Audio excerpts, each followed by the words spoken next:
Well, welcome everyone to this Heartwood Institute debate. We are so excited in the Green Party to have such an amazing array of candidates running to be leader of the party. The field began with 10 people. It's now down to 8. And the Heartwood Institute is particularly focused on winning. How do we win seats as Greens? So that's going to be our focus tonight. I would like to turn it over to my co-moderator, Abhijit, and I just introduced Abhijit. He is the deputy leader of the Green Party of Ontario. He's been a great campaigner in ridings all throughout Canada to win seats at the federal and provincial level. I'd also like to mention Liz Lilly, who was the architect of the last Green Party of BC's electoral platform, and she served as the interim executive director of that party. So we're particularly honored tonight to have these two great individuals on as co-hosts of this debate. So I would like to, Liz, by the way, is also on the board of the Heartwood Institute. So I'd like to turn it over to Abhijit now. Thank you, Jim. I come to you from Mississauga, Ontario today, and I currently stand on the traditional territories of the Anishinaabe, the Haudenosaunee, the Huron-Wendat, and the Mississaugas of the Credit Nation.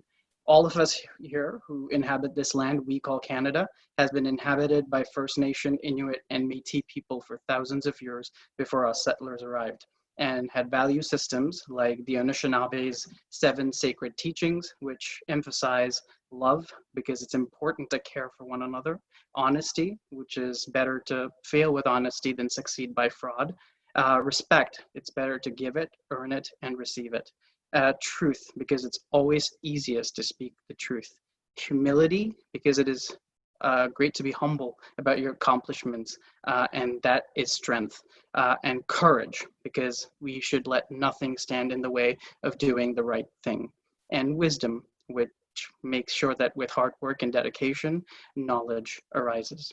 These values and these teachings are something we all should try to inculcate within our lives, and I know you all will espouse them in tonight's debate. I also just want to say that it is my honor to moderate this debate, and I know and have met so many of you, and once this pandemic is over, I would love to meet with the rest of you in person and tell you how much I admire every single one of you. It was brought to my attention that some of my social media posts, though, seem to be skewed towards a particular set of candidates, which would affect my ability to be impartial during this debate. And I just want to clear that up. I think you all bring incredible ideas to the table, and that you all have given so much in these past few months, and for that, I am grateful. With that being said, I am a human with opinions and biases that show, particularly when candidates with whom I share policy priorities and values appear. I can see how that looks biased, which I do regret, but I just want to make clear that moving forward, to be as fair as I can and actively try to amplify all leadership voices, because you all have very important things to say. But I can promise you that nothing will come in the way of me being an impartial moderator during this debate. With that being said, let me turn it over to my co-moderator, Liz, to introduce what Heartwood is all about.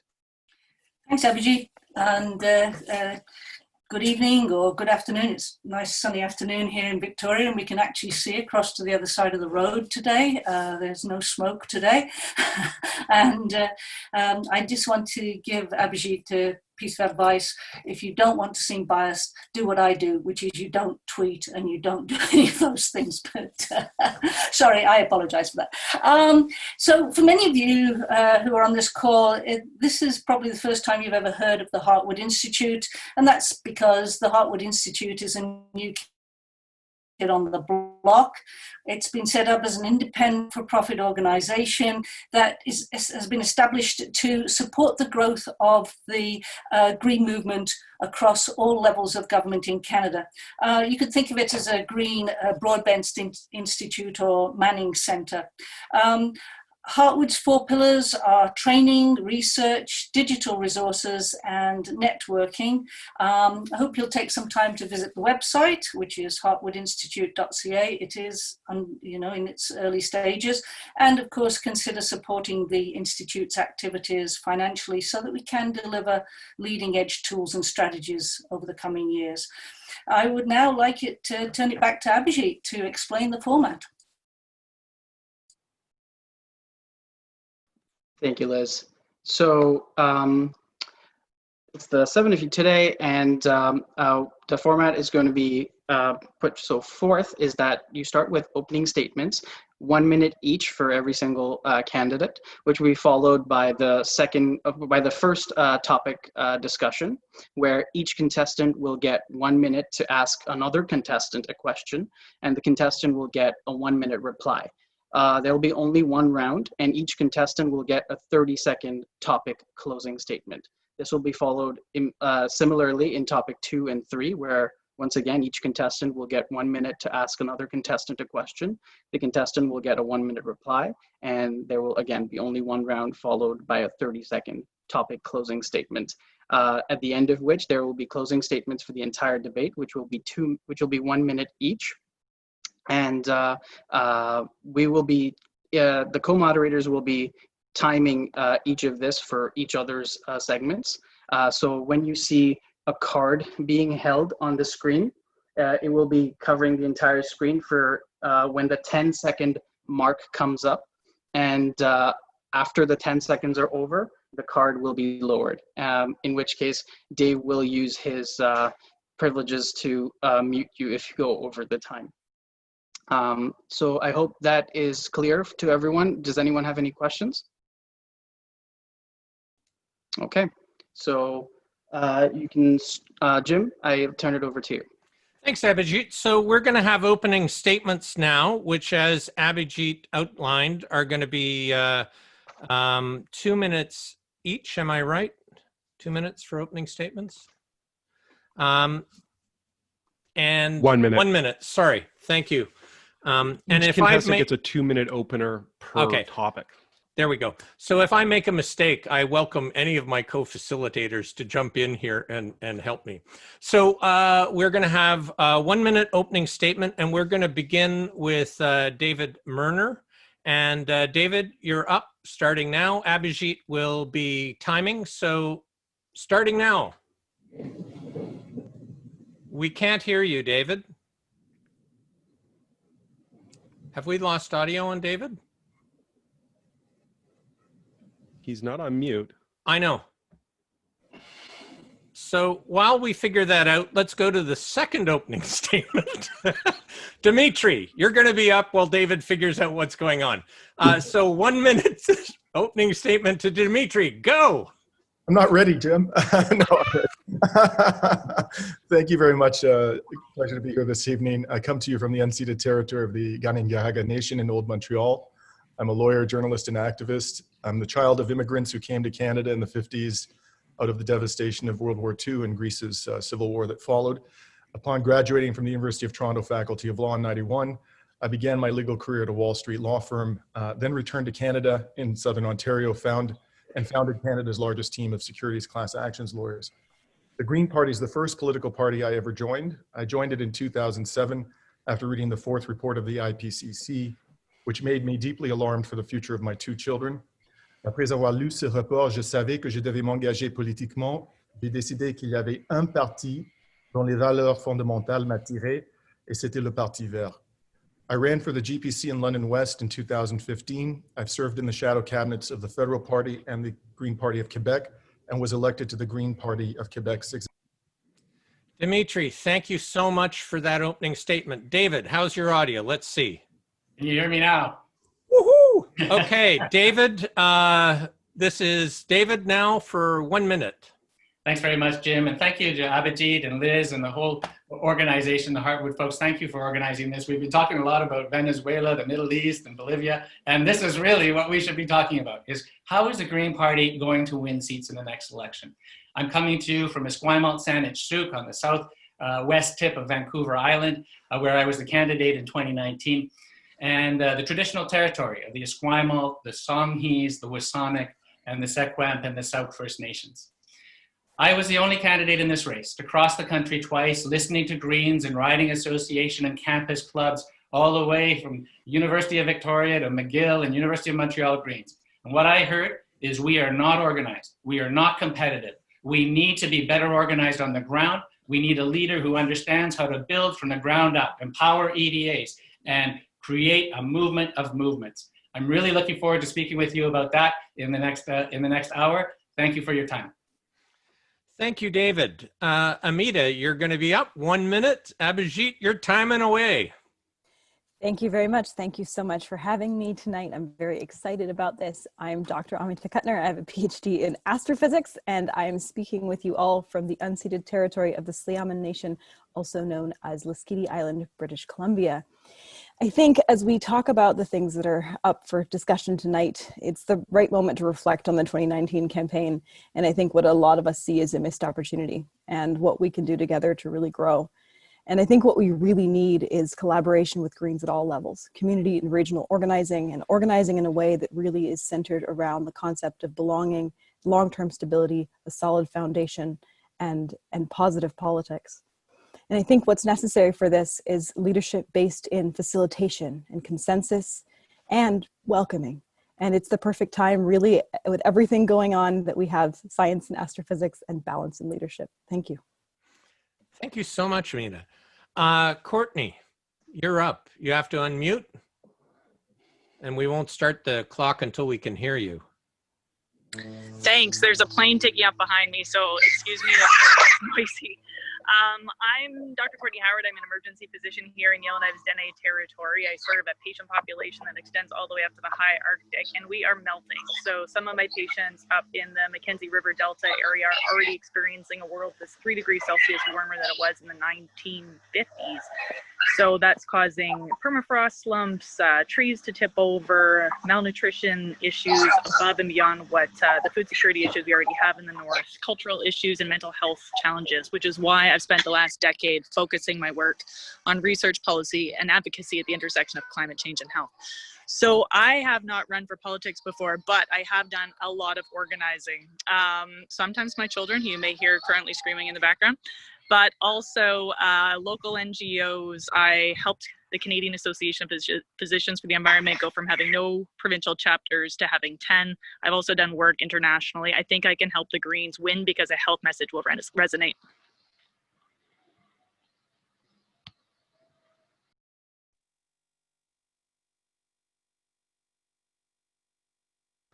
Oh, Jim, I think you're on mute.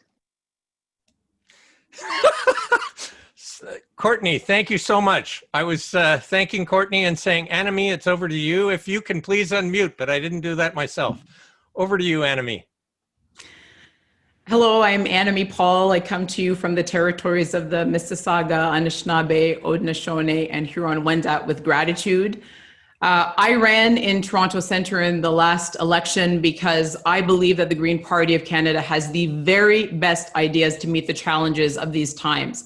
The conditions are absolutely right for us to make a breakthrough, but what we are missing more than anything is diversity. I know because I had to personally overcome the barriers of not seeing myself reflected in this party in order to join it and in order to run. And so if we want more diversity, each of us needs to be involved. We need to scout it, recruit it, support it, and vote for it.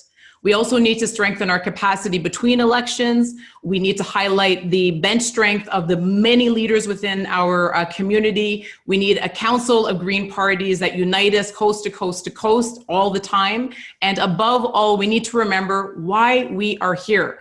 We are here because we want to tackle the great. Thank you, Annamie. Glen, if you can unmute yourself. Thank you, Jim. I'm here on the traditional and ancestral lands of the Squamish, of the Salish peoples, the Squamish, Tsleil-Waututh, and the Musqueam Nations. Here in Vancouver this time, which is a bit of a different location for me. I see electability and electoral success as a central responsibility of the leader of the party. I have won 5 elections in Winnipeg without any party affiliation as an out gay kid who was known as an activist and a street outreach worker and someone who founded needle exchange programs and community revitalization programs.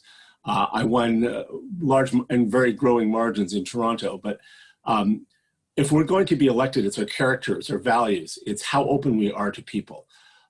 I'm joining a party right now that is the most politically diverse. It's the only Canadian party that isn't an echo chamber for extreme political views. It is a party that brings people together and is one of the few places that builds a big enough coalition to tackle climate change. Thank you.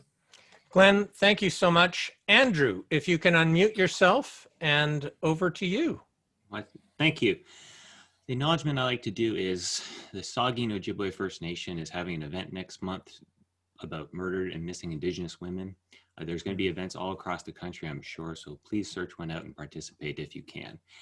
And since this is about winning, I want to make it clear that I know the Green Party can win.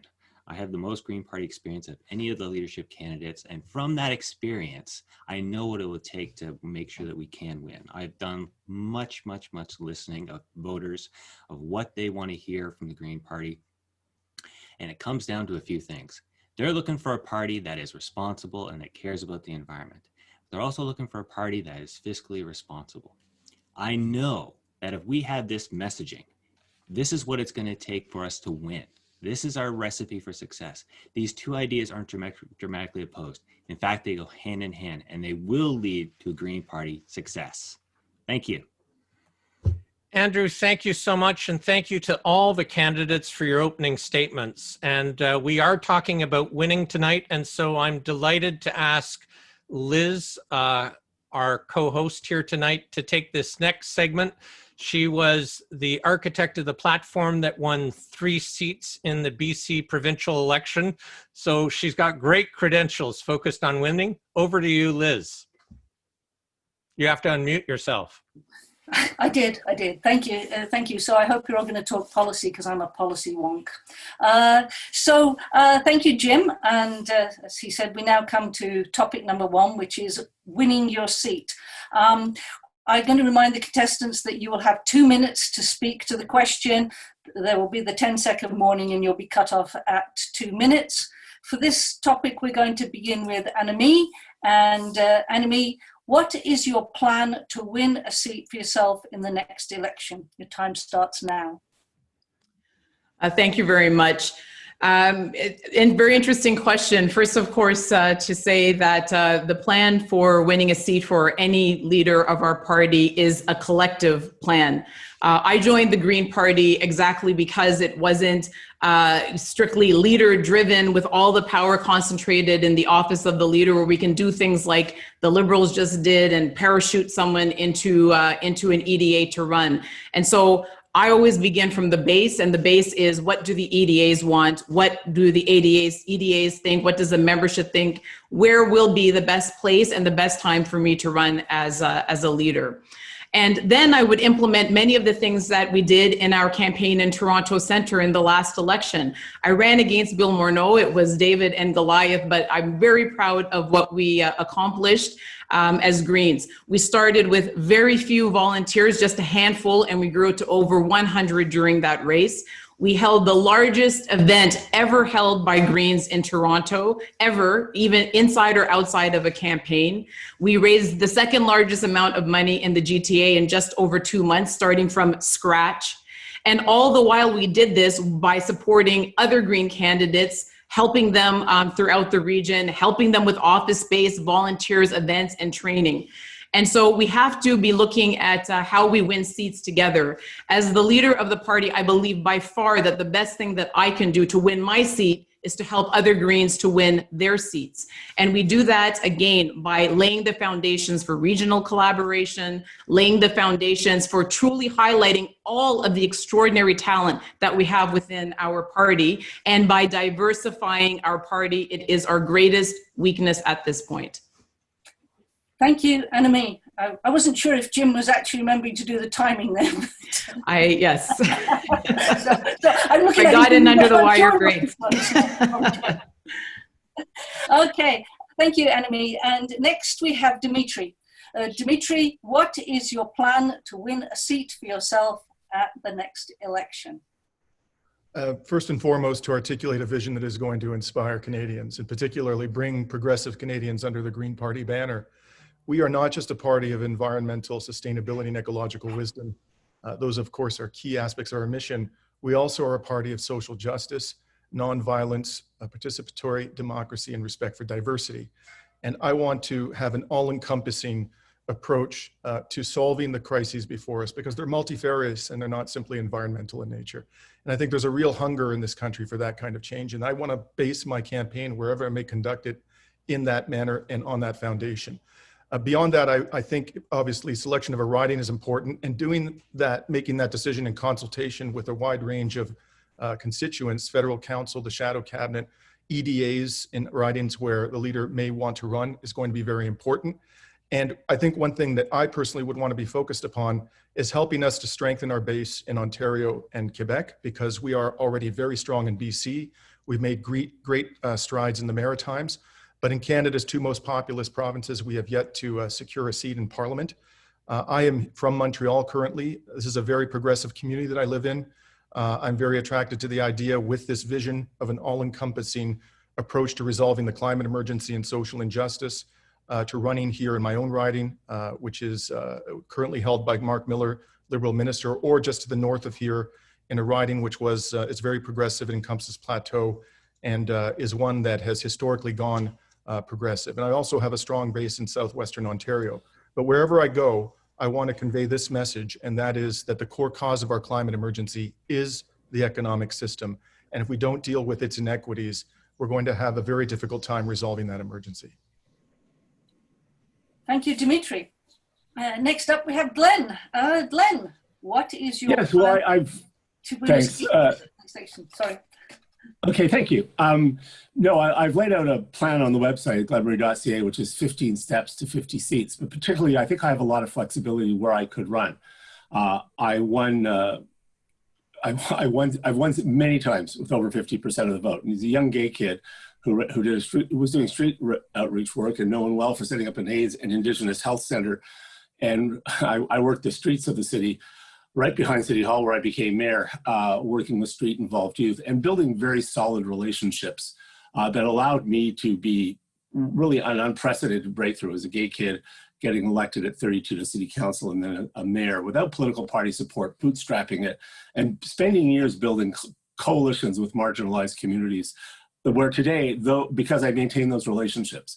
It was interesting to me that there was a bit of phone around. I know some of you got them because you passed it on to me, that some camp is suggesting that I don't have deep roots in Toronto and I don't live there. I don't think this kind of pettiness in the party has much place, but yes, I do still have a home in Toronto. My partner lives there and works in a hospital. I have deep roots in the Somali and Bangladeshi communities. I still do work on genocide work with the Tamil community. I managed to deliver $28 million of land for the Indigenous community. So I think any kind of polling will show I still have a high level of resonance. But it's not about any one of us. It's about how do we each work together. A number of us, I know Andrew has a home in Toronto Centre as well. A number of us have deep relationships in these communities, and we should be looking not just at our party members. If you want to represent Toronto Centre, you've got a lot of marginalized communities. I still have deep relationships with the Muslim community, which are about 30,000.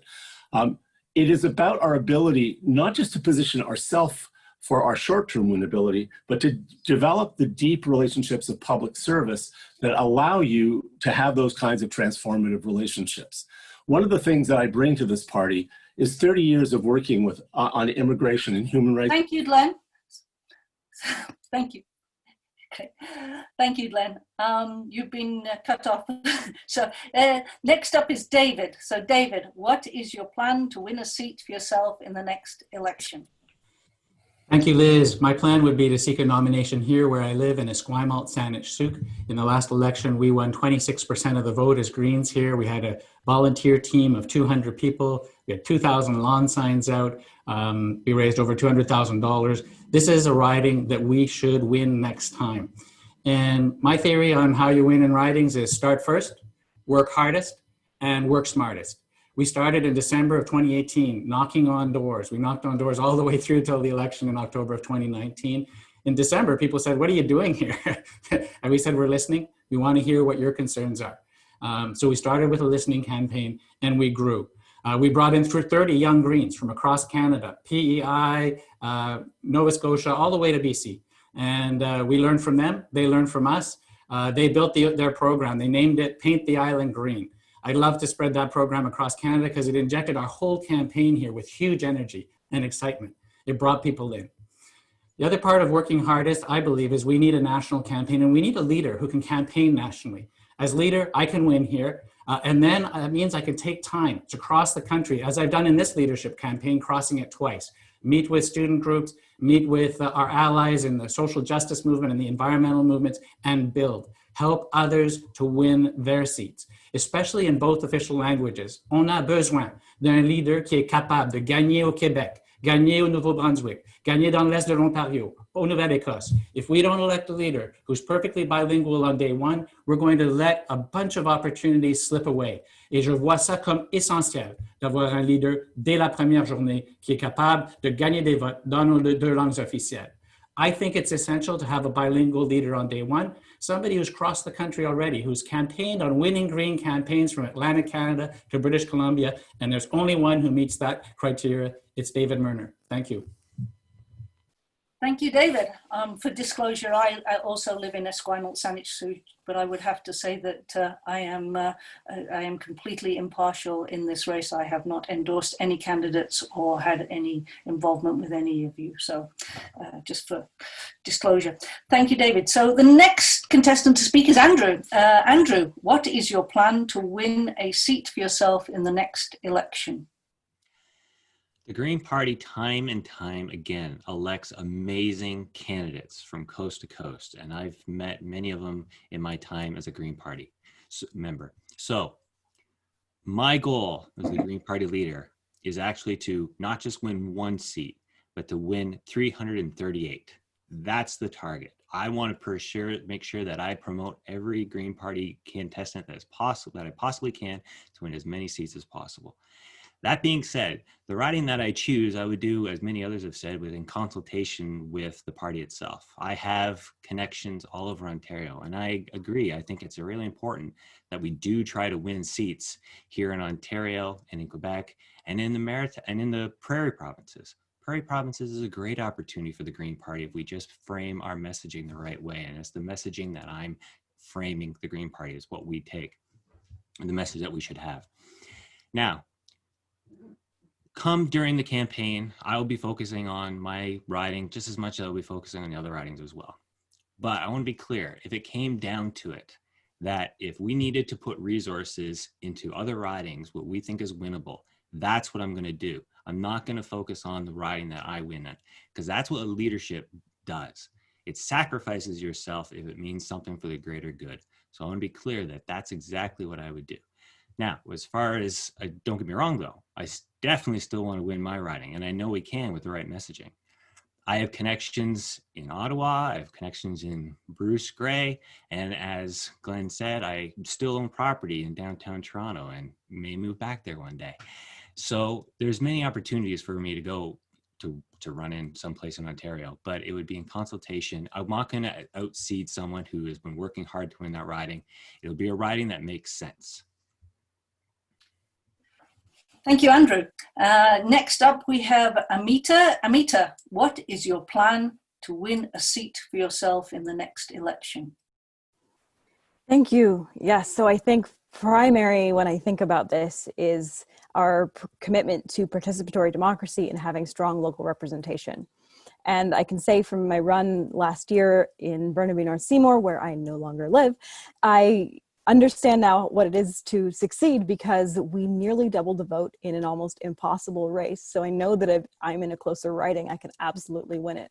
So my plan is to look close to home, places that I am deeply connected to and know people in the community and feel like I'm a part of it in some way to make sure it is local representation. So I'm also wanting to make sure though that this is what the ridings there want. And I'm not just deciding this. I don't like the parachuting. So it needs to be the decision of whatever local riding regionally is interested in having me as a candidate. So I'm looking at West Vancouver or perhaps Victoria, and I'm open to running anywhere, but I do feel like local representation is important. But what we really have to build on is not nothing, but a lot, because of the movement that my team has managed to build and the community that we have together. We will have a strong base to work from and to spread around the country. We want to make sure that everybody has the same sense of community and ability to grow with each other and help win seats elsewhere. And this has to be coming from a core of making sure that we're actually creating safe spaces and a sense of belonging for people, making sure we have accessible communication, practicing radical honesty, and really digging into what it means to have a politics of belonging. And, you know, I think we need to recognize that we've had some issues in the past and people have seen that from us, and being honest about what we need to do to change and to improve will give us, I think, our greatest strength.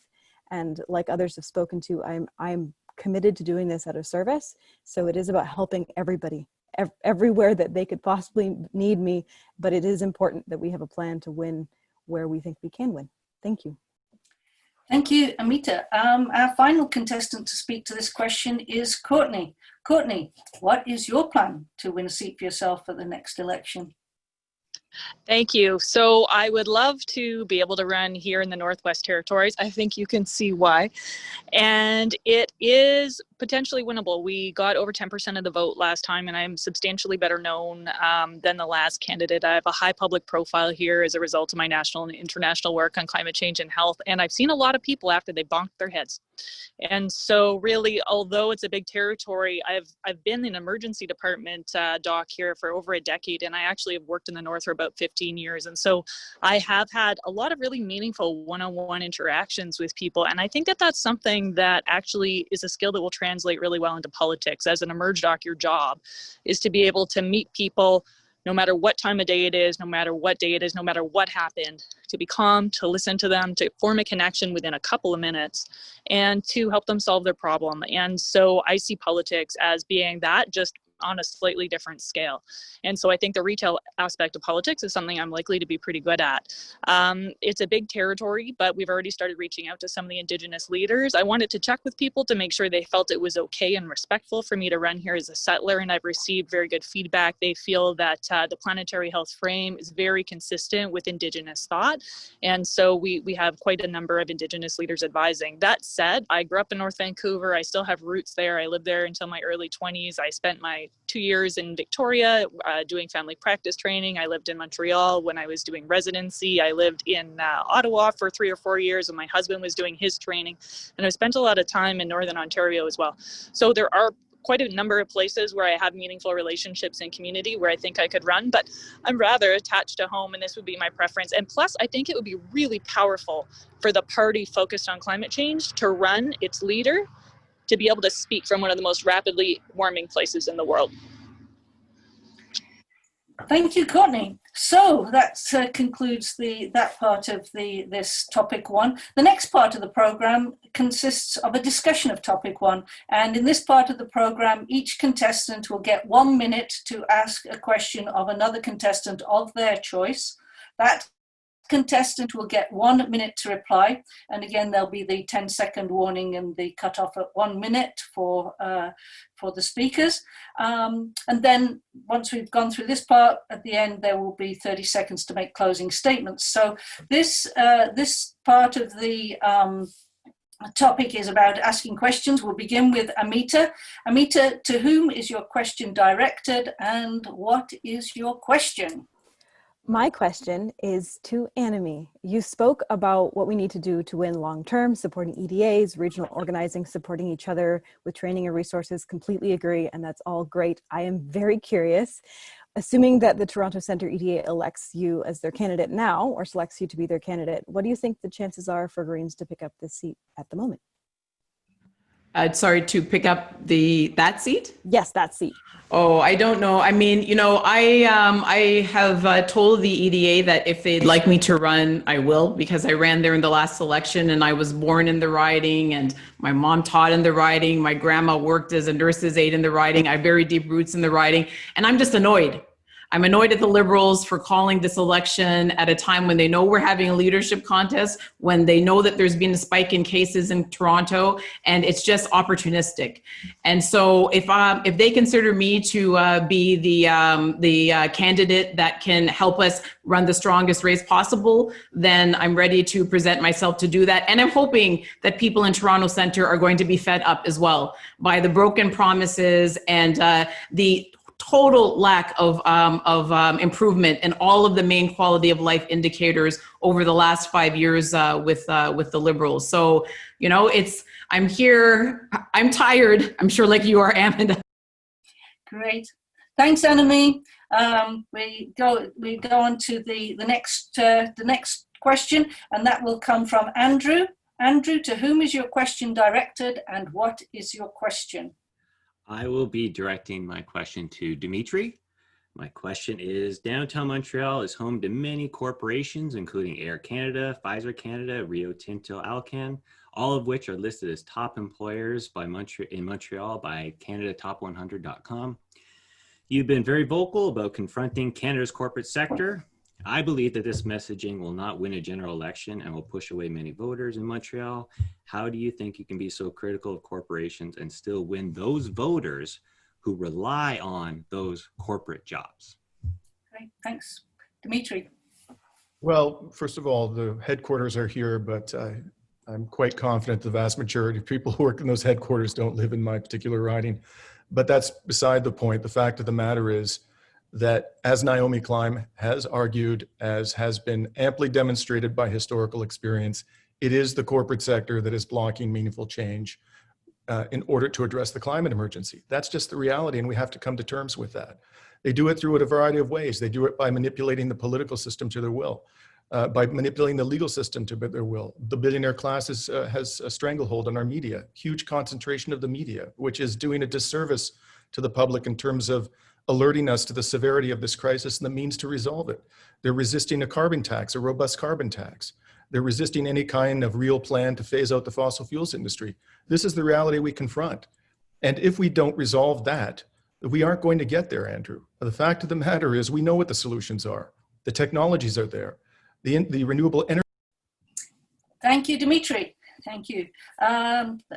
So next question is Glen. Glen, to whom is your question directed, and what is your question? My question is also directed to Dimitri, and it's very similar. I work and lived in downtown Toronto. I and Jerry Dias, who you personally attacked and created a problem for our party. He's a Democratic leader. You laugh now. Rank and file members who I represented, who knocked on doors, and who some of our Green, are deeply offended by that. Jerry Dias played a key role in triangulating the relationship with very progressive businesses who agreed to world unprecedented greenhouse gas reductions. I am constantly trying to explain that we are actually interested in economic transformation. Very few people who have in Swedish and mixed economies like ours have actually succeeded in reducing emissions without strong cooperation from labor and progressive, intelligent business leaders. How do you expect you can repair the relationships that you've and the difficulties you've already created for our party? We've had this conversation before, Glenn, and you're making a claim about me having alienated workers with providing no evidence other than perhaps some discussion you've had with Jerry Dias. Here's the reality. Last year, I went down to Oshawa and stood shoulder to shoulder with GM workers calling for the nationalization of that plant and converting it to productive uses and resolving the climate emergency. You were not there. I put forward a workers' rights platform that Sid Ryan, the former president of the Ontario Federation of Labor, has endorsed, saying it's better than anything he's seen from the federal NDP or any provincial NDP in his lifetime. This is a man who for his life has committed himself to the NDP. I don't think he has endorsed you. I criticized Jerry Dias for one reason and one reason only, and that is because he has attacked the LEAP manifesto, which our party endorsed. I talked 2 weeks ago to people from Iron and Earth, an organization in Alberta, fossil fuels workers who want to help in the transition. I've had a conversation with them. I'm not feeling any animosity at all from working Canadians. In fact, I'm feeling a tremendous amount of support from working Canadians. And I think if you really want to understand. Thank you, Dimitri. And next up is Courtney. Courtney, to whom is your question directed, and what is your question? Thank you. So my question's for Glen.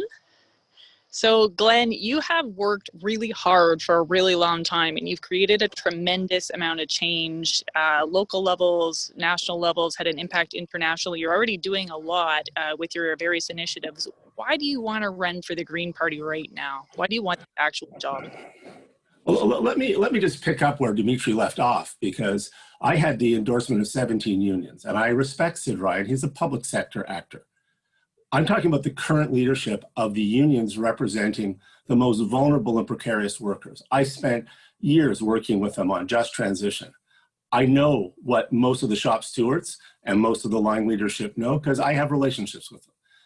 And I want to be leader of this party because I don't want us to become so polarized. I don't want our personal dislikes for individuals in the labor movement or stereotypes that are hidebound about business that treats everybody the same. We can't affect a 60% reduction in emissions.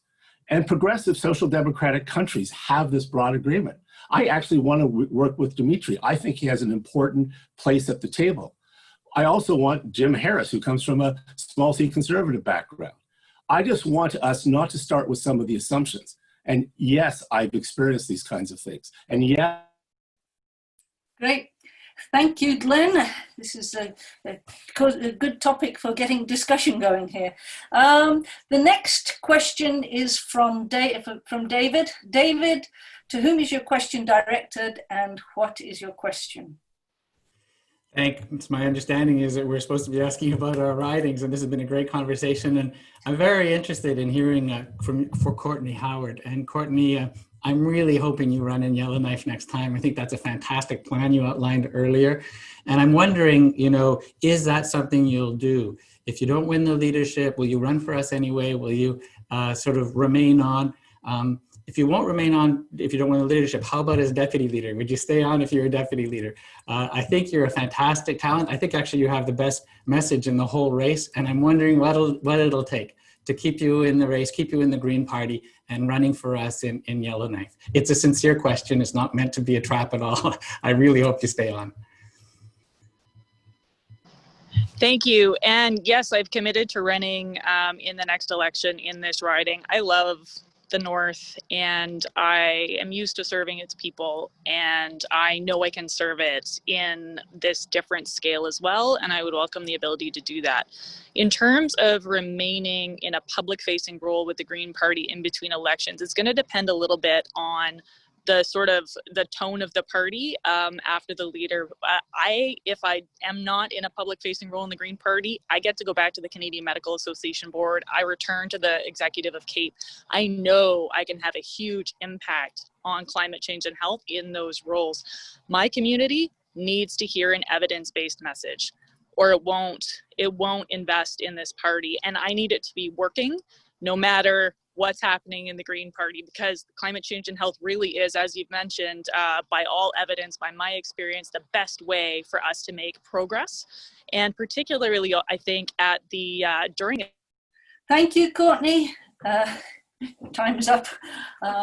Great, thank you very much indeed. Next is Annamie. Annamie, to whom is your question directed, and what is your question? Thank you very much. And just again, to bring us back to the theme of seats and winning seats, winning our seats. And my question is to Amita.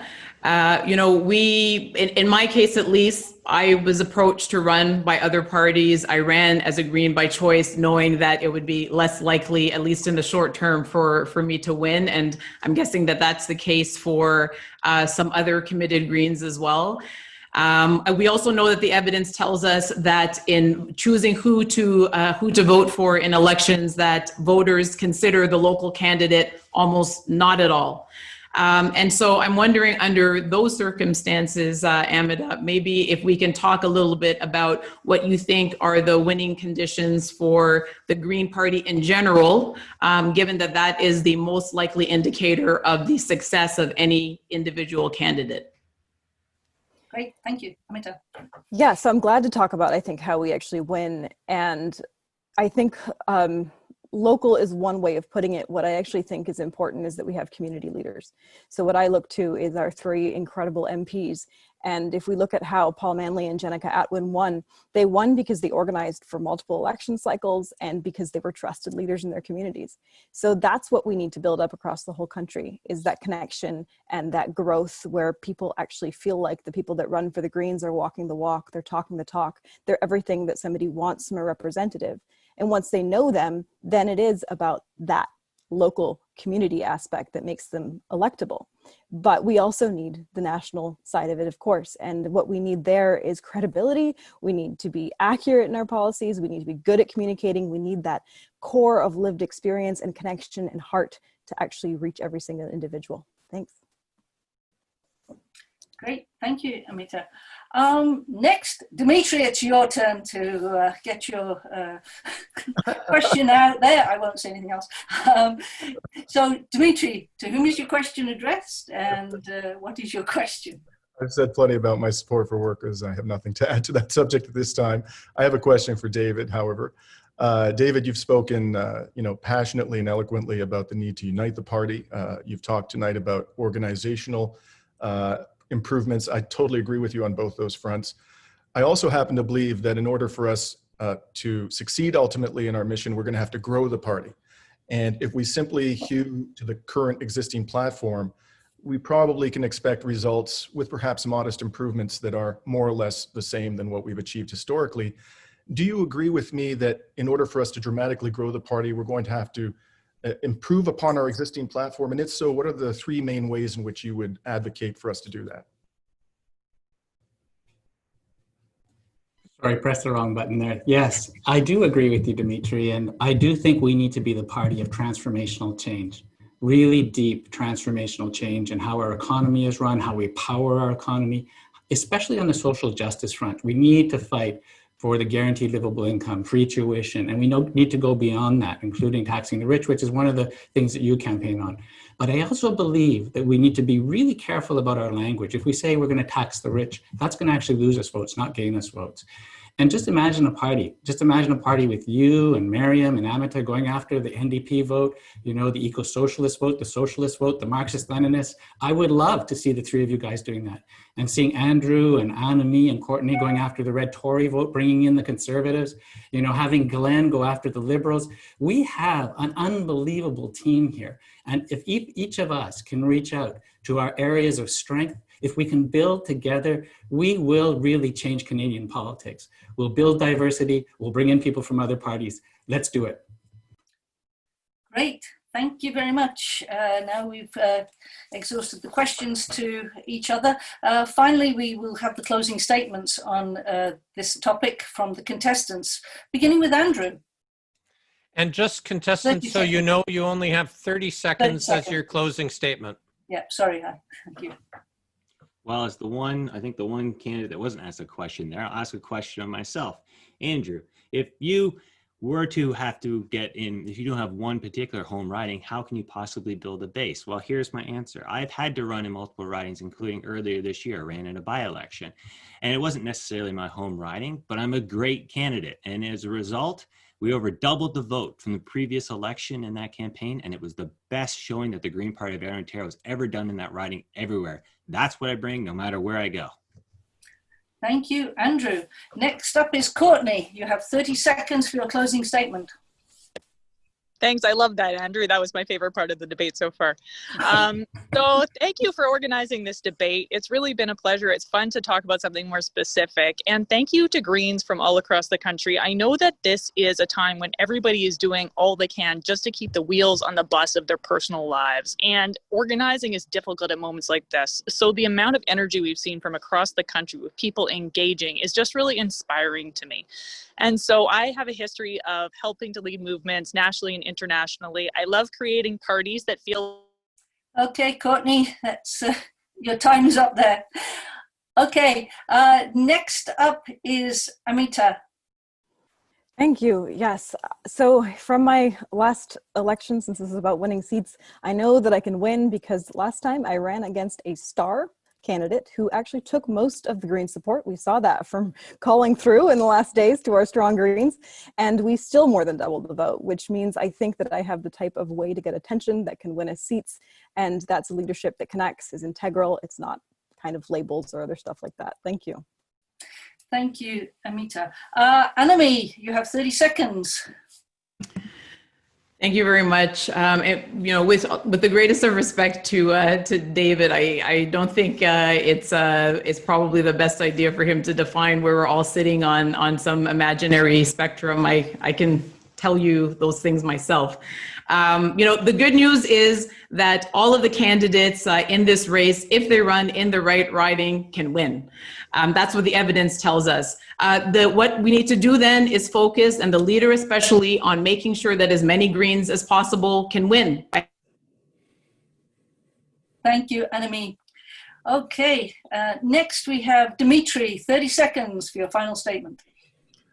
David, I look forward to the day when we can unite Marxist Leninists and Harper conservatives in one party, but I won't be alive when that happens, my friend. I'll say one other thing about taxing the rich. Over 2/3 of Canadians support that proposal, so we're in the vast majority there. Thank you. Thank you, Dimitri. David, for your 30 seconds. Thank you. I came a close second in the last campaign. I'm the only leadership candidate who can actually win the seat he ran in 2019. Many candidates in this race didn't even run at all for us. And I think it's critical for us to elect a leader who can actually win his seat. If we don't, we create a problem for ourselves. We have a leader that will be running around looking for a seat, not working for all of us, not working together to campaign for everyone. So this is critical. Let's make this a key factor in how we decide who will we vote for leader. And there's only one in this whole race who can win the seat. Thank you, David. And that concludes topic one. I'll now hand you over to Jim. You still have Glenn. Yeah, I think we forgot. Oh, sorry. Liz, you have one last piece of work to do before I get the mic. I was getting excited then. Sorry, I apologize, Glenn. Yes, I apologize. You have your 30 seconds. I do apologize for that. Thanks. So everything I've done locally as a mayor, I worked on building the New Deal for cities. I was elected by the 22 mayors repeatedly as their national chair. The work I did with Indigenous people and Muslim communities in Toronto extended to Toronto with the establishment of schools, the transfer of land treaty entitlements. I've deeply worked with labor and been a labor activist for 30 years. I know it well. I work as a clean tech entrepreneur. I bring national networks and I listen and hear, and I know the narratives. And some of you don't think that rhetoric that is excessive is problematic. I'm telling you. Great. Thank you, Glenn. And I thought I was going to get all the way through them without making one mistake. Don't worry, it's all good, thanks. I messed up, I'm sorry. Anyway, that concludes topic one, and I'll hand you over to Jim, who will take you through topic two, and I will try to do the timing for topic two. Thank you, Liz, for taking topic one, and I'm honored to be leading topic two. It'll be the same format that we just had. Liz will be timing. And we're going to go to Dimitri for the first up to 2-minute statement. Are you there, Dimitri? Can you unmute yourself? You said topic. Is there a question? Or you? Do we not know the question? The question out. Okay, sorry. I am terribly sorry. I'm very bad moderator. Okay. So topic two is about electing more Green MPs. So the question is, to each candidate in the order we're going to go through, how are you uniquely positioned to help elect more Green MPs in the next election? So I'm going to read it again. How are you uniquely positioned to help elect more Green MPs in the next election? And we're going to go in a different order, and Dimitri is going to start us. Thank you, Dimitri, for that. I thought everybody had the questions in advance. Okay, so bad moderator. Dimitri, it's to you first, and Liz is timing. Just wanted to be sure that everybody else listening in knew the question. Thank you, Jim. I I think it's really important to understand that we have a lot of people out there who are feeling economically insecure, and their sense of economic insecurity, as deeply concerned as they are about the climate emergency, is of more immediacy to them, because it's very hard to be concerned about a long-term environmental problem when you're worried about losing your job, about feeding your kids, about paying for their university education. And so I think we need to address that economic insecurity and tie it, because people fundamentally understand, to the injustices of the economic system. We have an economic system, and some people on this call may not like to hear it, but this is the reality, which rewards people richly, a very small percentage of people, for externalizing the cost of their production. Then they use the wealth that they have amassed to block transformative change. And what I bring to the table is that I can deliver that message with credibility, because I am somebody who came from Wall Street. I started my legal career on Wall Street. I represented Goldman Sachs. I represented foreign governments. I represented the major multinationals in that exercise, and I saw what happens. And then I came back and I did this from the other side, representing Canadians and union pension funds who were concerned about the abuses of the corporate sector. So I can credibly speak to Canadians about the way in which our economy is structured as a rigged game to benefit the rich to the disadvantage of us all. Thank you, Dimitri. We're going to move to Andrew. Andrew, if you can unmute yourself, and Liz will time you for 2 minutes.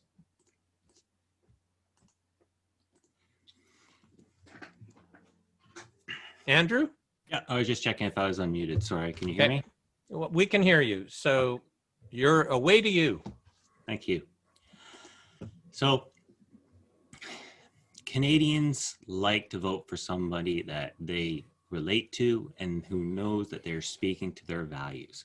That's what I bring to the table, is I can relate to the average person, whether it's someone who has to worry about how they're going to pay for their children's education, or looking after their aging parents, if they've had to battle serious health issues head on and tackle them, if they've gone back to school, or if they're a small business owner. These are all things that I can relate to, with the exception of having kids so far. That's something I bring to the table. One person emailed me saying that, someone I didn't know, just saying that I'm very relatable and that I have a better chance of winning, being a leader and winning the general election, becoming prime minister, than I do having chance winning the leadership of the Green Party. And I think that that's very important, because we're about this whole debate tonight is about winning seats. And so I bring that to the table, that I relate to the average Canadian. I will make sure that I get my message out, get the Green Party message out, and they relate to us, and they'll come and vote for the Green Party. But it's not just that, it's also having a strong ground game. And I've been on at least 2 EDAs for the Green Party, and I know that EDAs need help. And we're not getting attention from the mainstream media. So we need to have strong EDA so they can get out into the community, build connections. We need to nominate our candidates early so they can start making a name for themselves, so they can start talking to community groups, religious groups, business leaders, building up connections. That's going to bring people to the Green Party to vote. So it's a 2-step plan for me: relating to the average Canadian so they can come out and vote, and having a strong ground game. Great. Thank you so much, Andrew. We're now going to turn to David. David, if you can unmute yourself, and it's to you. Thank you. Thank you, Jim.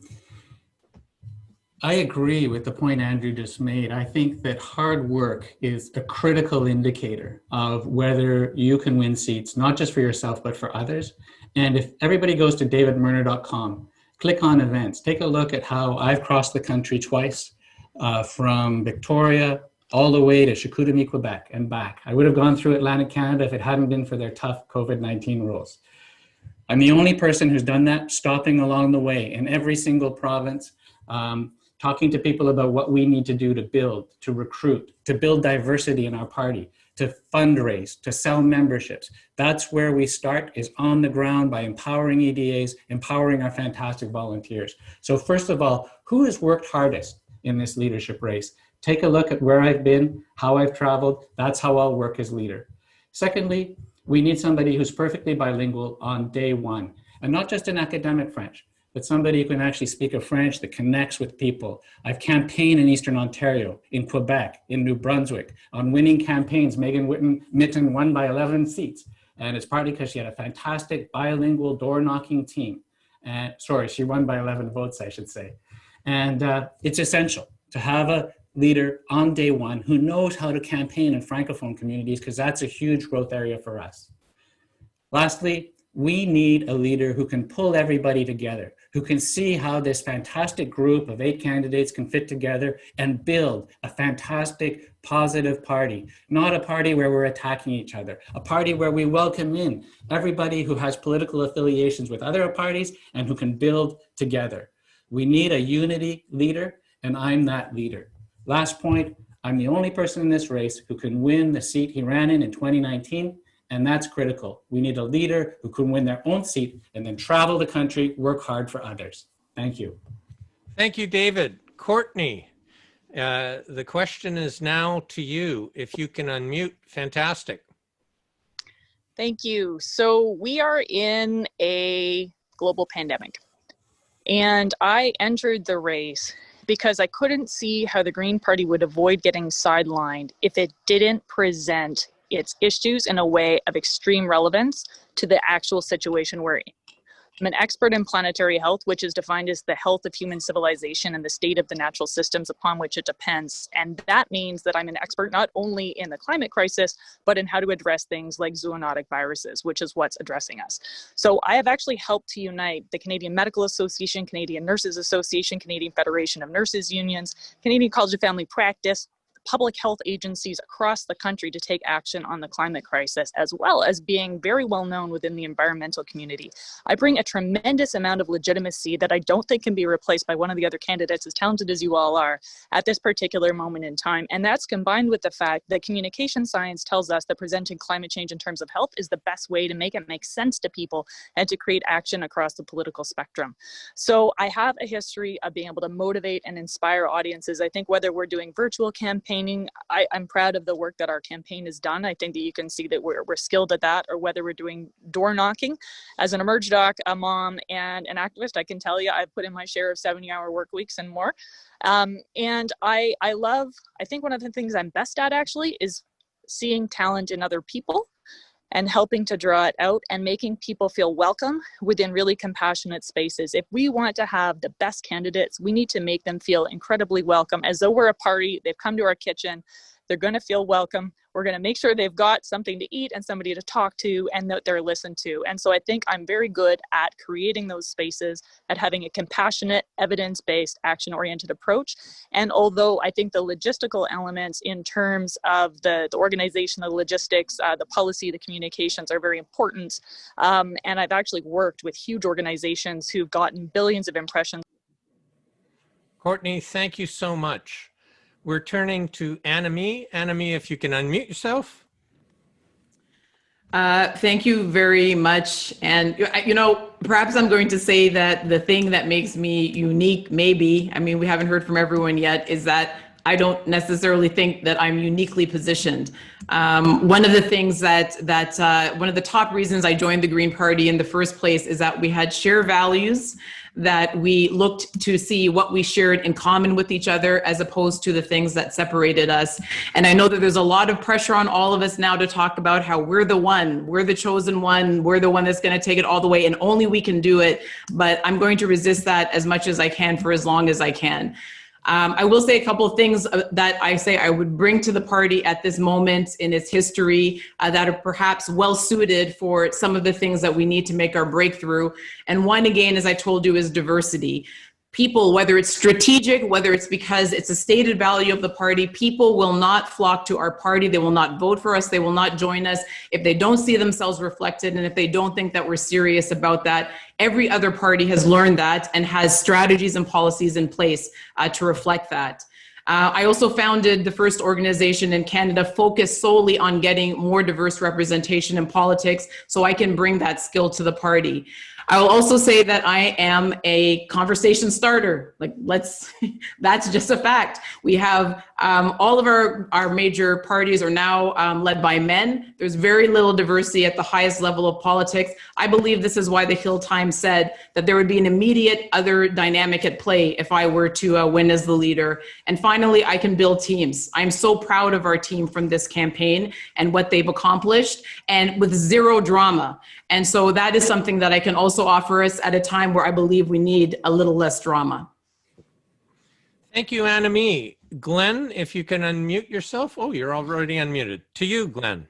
Yeah, well, what's unique about me is I've won 8 elections, won most of them with more than 50%, won them with the most diverse, racialized, marginalized, cross-economic support base of any person. And I did it at a time as a young gay man in the middle of the AIDS and very, very, very strong activism.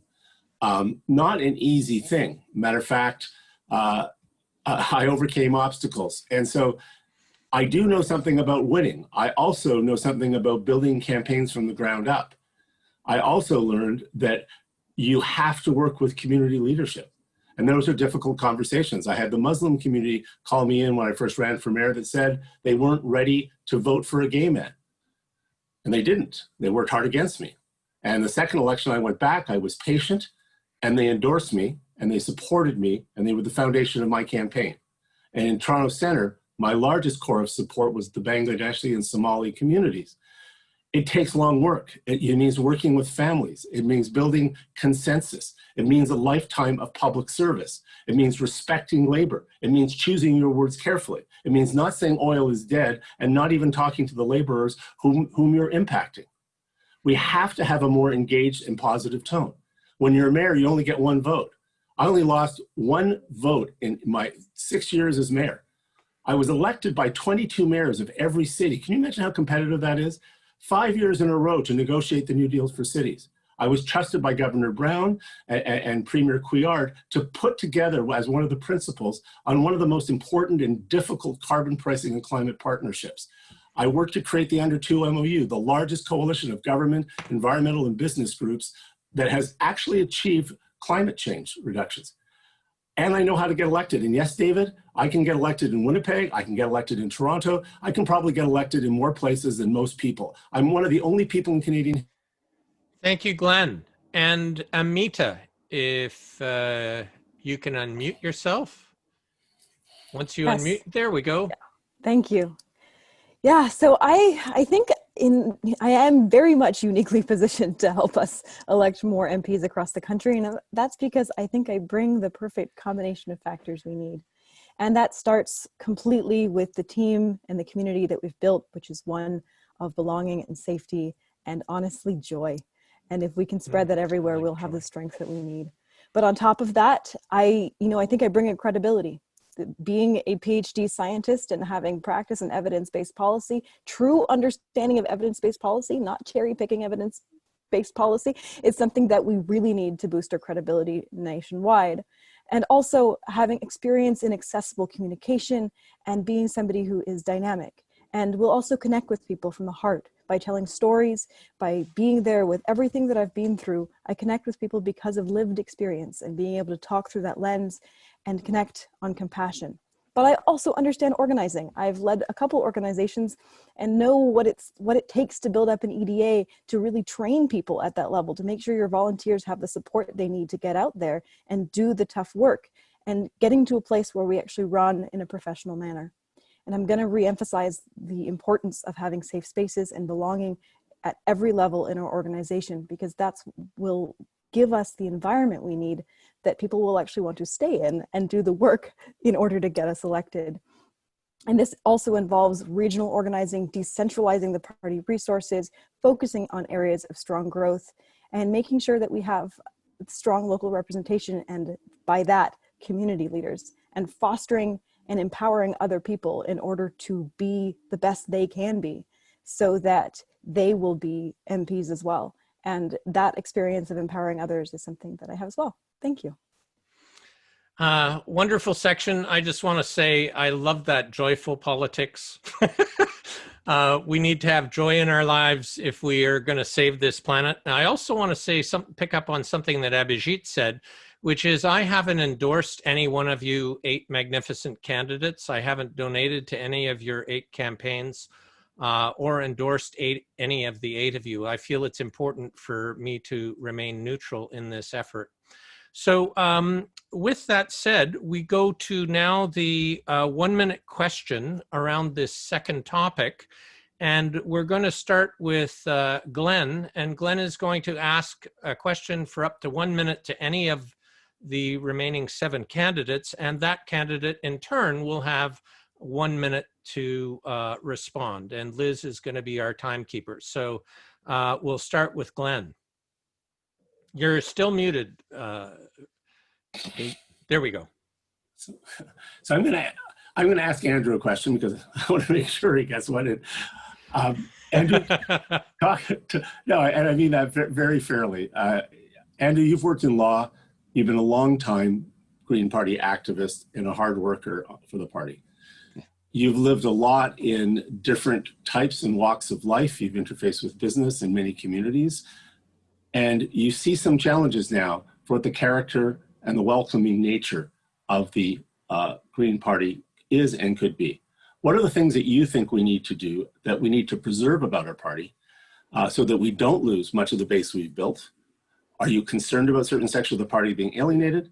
And what are the kinds of things that you would do to open it up to more people? Well, thank you. I'll take a pity question. But it's a very good one. I know that you and I probably feel the same way about this, that there is a big fraction in the party.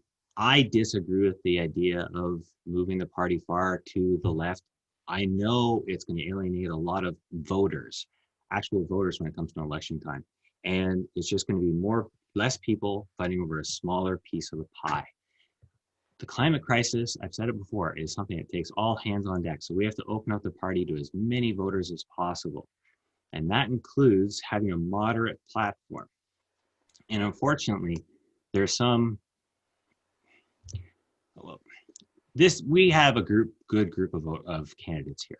But David, I know no one outworks harder than I do. And even saying that, I will never say that I'm the hardest working contestant here, because we have a bunch of hardworking contestants here, and all of them deserve the credit that there's. Thank you, Andrew.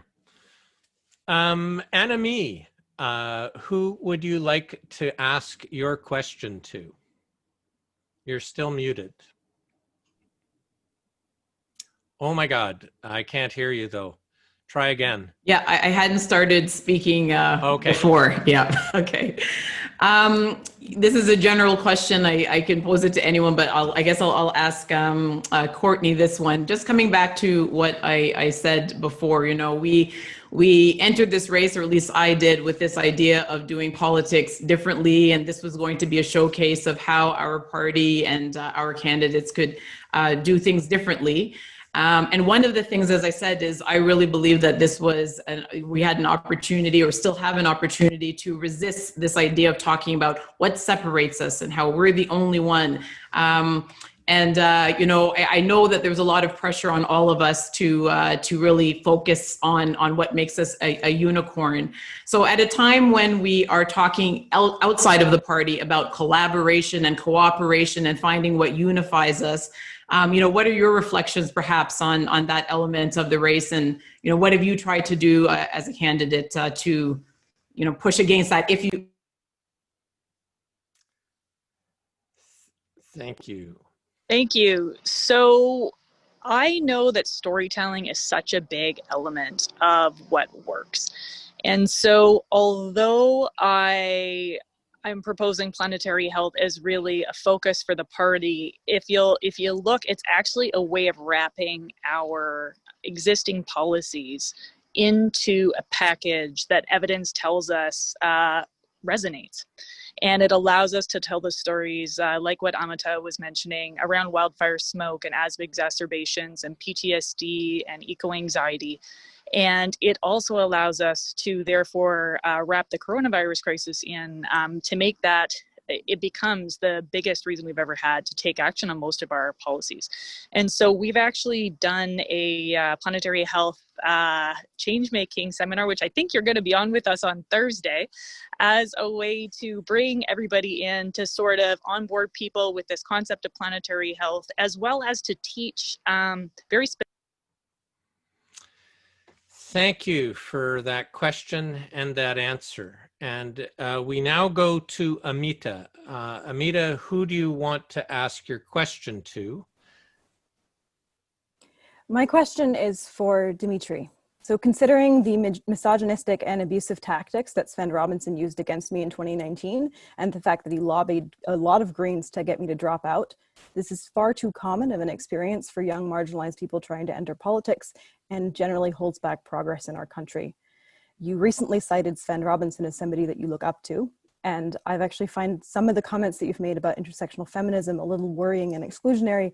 I just want to make sure, is there room in politics for this sort of ugly tactic? And what will you do as if you are leader to fight against such behavior that further seeks to marginalize people? Well, Amita, I'm very concerned that you feel that Sven Robinson made such comments. I'm not aware of that, and you've not previously brought that to my attention. And I'm very happy to have a conversation with you about what exactly Sven did, because if that is in fact the case, I'll be the first to defend you. I'm simply not aware of any such comments, and I really invite that conversation. Thank you, Dimitri. Next, and Amita, next, Andrew West. Andrew, who are you going to ask your question to? And a new term has been introduced in this debate that I've never heard, which is a pity question. I'm always learning here. So, Andrew. Drawn attention to that. I shouldn't have drawn attention to that. I was just having fun. It was killing me. It was killing me, man. I loved it. Okay.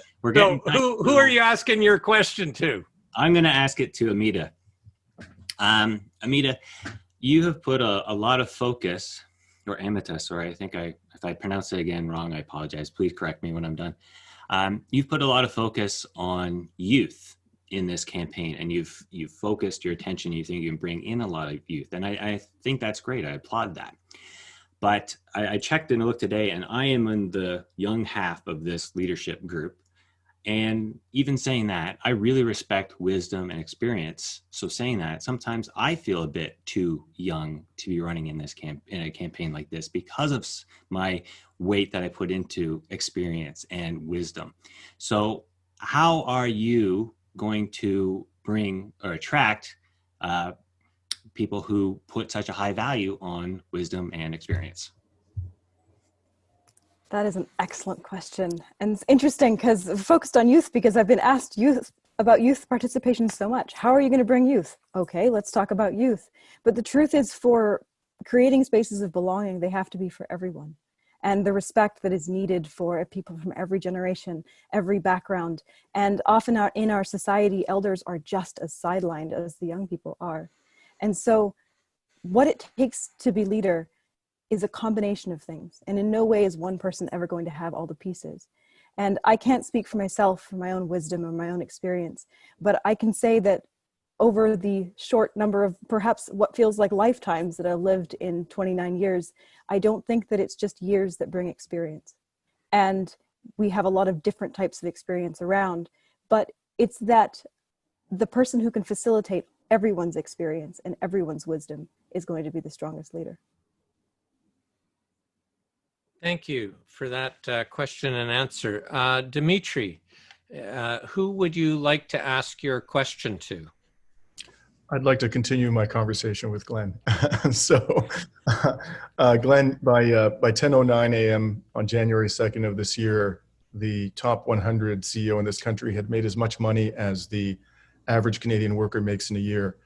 The CCPA, the Canadian Centre for Policy Alternatives, just released a study showing that 20 richest Canadians are $37 billion richer during the pandemic.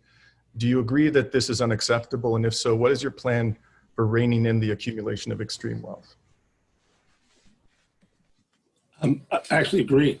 And I think you need a pragmatic plan. I'm sure you've read the End Poverty Now document that puts a tax surcharge on incomes over $750,000, puts 5% tax increase on incomes over $250,000, much higher on the higher end, carefully calibrated based on some of the experience that we don't end up with tax flight. Part of the challenge we have is that and I've seen a lot of modeling because I've done a lot of work on this, both in and outside of government. And you'll also notice that paper that you mentioned for the Canadian Centre for Policy Alternatives is referenced heavily and is one of the source documents for that paper.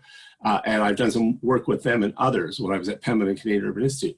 So we've gone to the maximum level that we can, where we don't get to the tipping point within a country the size of Canada, where we end up bleeding so much taxes, we end up with poor governments. I'm also putting a major increase on Canadian bank tax rates and redirecting fiscal expenditures to. Thank you for that exchange. Courtney, it's to you. Who would you like to ask a question to? Courtney, we still don't have your sound there. Keep talking. Can you hear me? Now we can. So we'll Perfect. start your time now. Who do you want to ask your question to? Thank you. I'm going to ask Dimitri. So Dimitri, you know, I really respect your work and your detailed knowledge of corporations. And also I respect the fact that you're, you know, working so hard for workers. However, I am wondering how you will differentiate our message from the NDP in the next election. Thank you, Courtney. By being bolder than the NDP. The NDP is calling for example, this issue of extreme wealth that I've talked quite a bit about, a 1% wealth tax. A 1% wealth tax will accomplish nothing in terms of halting the accumulation of extreme wealth, because on average, I can tell you from having dealt with these extremely wealthy people in the course of my legal career, their rate of return is vastly in excess of 1% per annum. So if you impose a 1% wealth tax, you're just going to very modestly slow down the rate at which they accumulate much more wealth. And they already have too much. So I would say that we have to put a cap on wealth. And I think there's broad-based support for this. And that's not something the NDP is even remotely prepared to do, because they moved to the center. Everybody wants to occupy the center except the Conservative Party. We differentiate ourselves by being boldly progressive and occupying that space. Thank you. Thank you, Dimitri, for your answer. David, you are on now. You can ask your question to anybody. Who would you like to ask a question to? I'd like to ask Glen. I think, Glen, you have a second best plan in this whole race on how to build a party from the ground up, which I love. I think it's great. And I especially like the ambition of your plan on how do we build up the party from the ground up. And you identify 50 seats, Glen, as potentially winnable for us. And we're going to bring in star candidates. And so if you could just elaborate on that, you know, which seats, where do you see us winning 50 seats? You know, who are the star candidates you might bring in? I'm really not asking this as a trap question. I really want you to sort of expand on it. And the last part of it would be about where would you yourself from? You mentioned maybe Manitoba, maybe Ontario, maybe even Quebec. And I just love to hear about, you know, where you think the most likely places for you to win, because I see you as one of those 50 star candidates. And I just love to see how you fit into the plan. Over to you, Glen.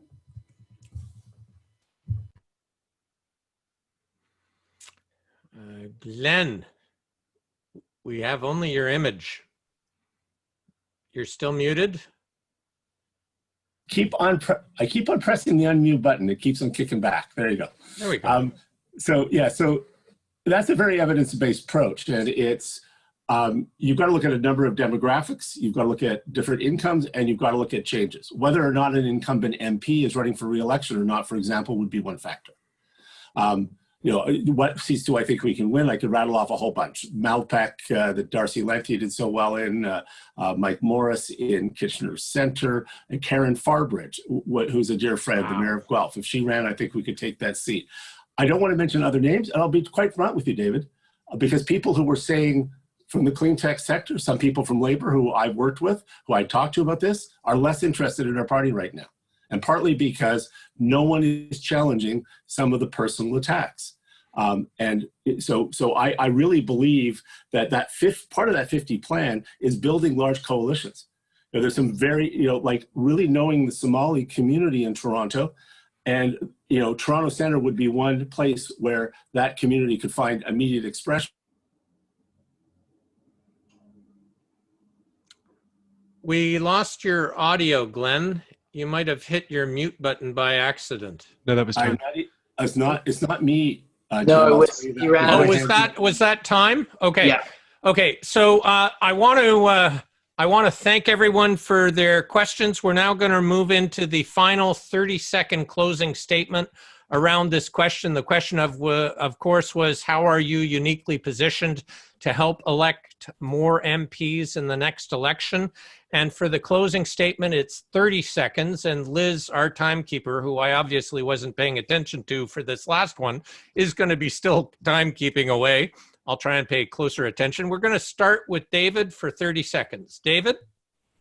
Thank you. I'm the only person in 2019 who can win his seat. That's a unique quality. I'm the only person in the race who's campaigned from Atlantic Canada to British Columbia on winning campaigns, federally, provincially, and municipally. The only one to do that. I'm the only person in this race who's been in two shadow cabinet positions as justice critic and as democratic reform critic. I understand the Green Party in my bones. I really understand what needs to change in our party, how we need to build from the ground up, and how we need a leader that can deliver that. Thank you. Thank you, David. Dimitri? I never imagined that it would be suggested to me by a fellow leadership contest that I'm alienating workers. That's a bit of a surprise. I think if you look at the public commentary around my platform, you will see tremendous excitement, person after person saying, for the very first time from the working class, they've come to the Green Party to support my campaign. Look at the public record, and I think you'll see that that's amply borne out. Thank you, Dimitri. Glenn, you have your 30-second closing statement.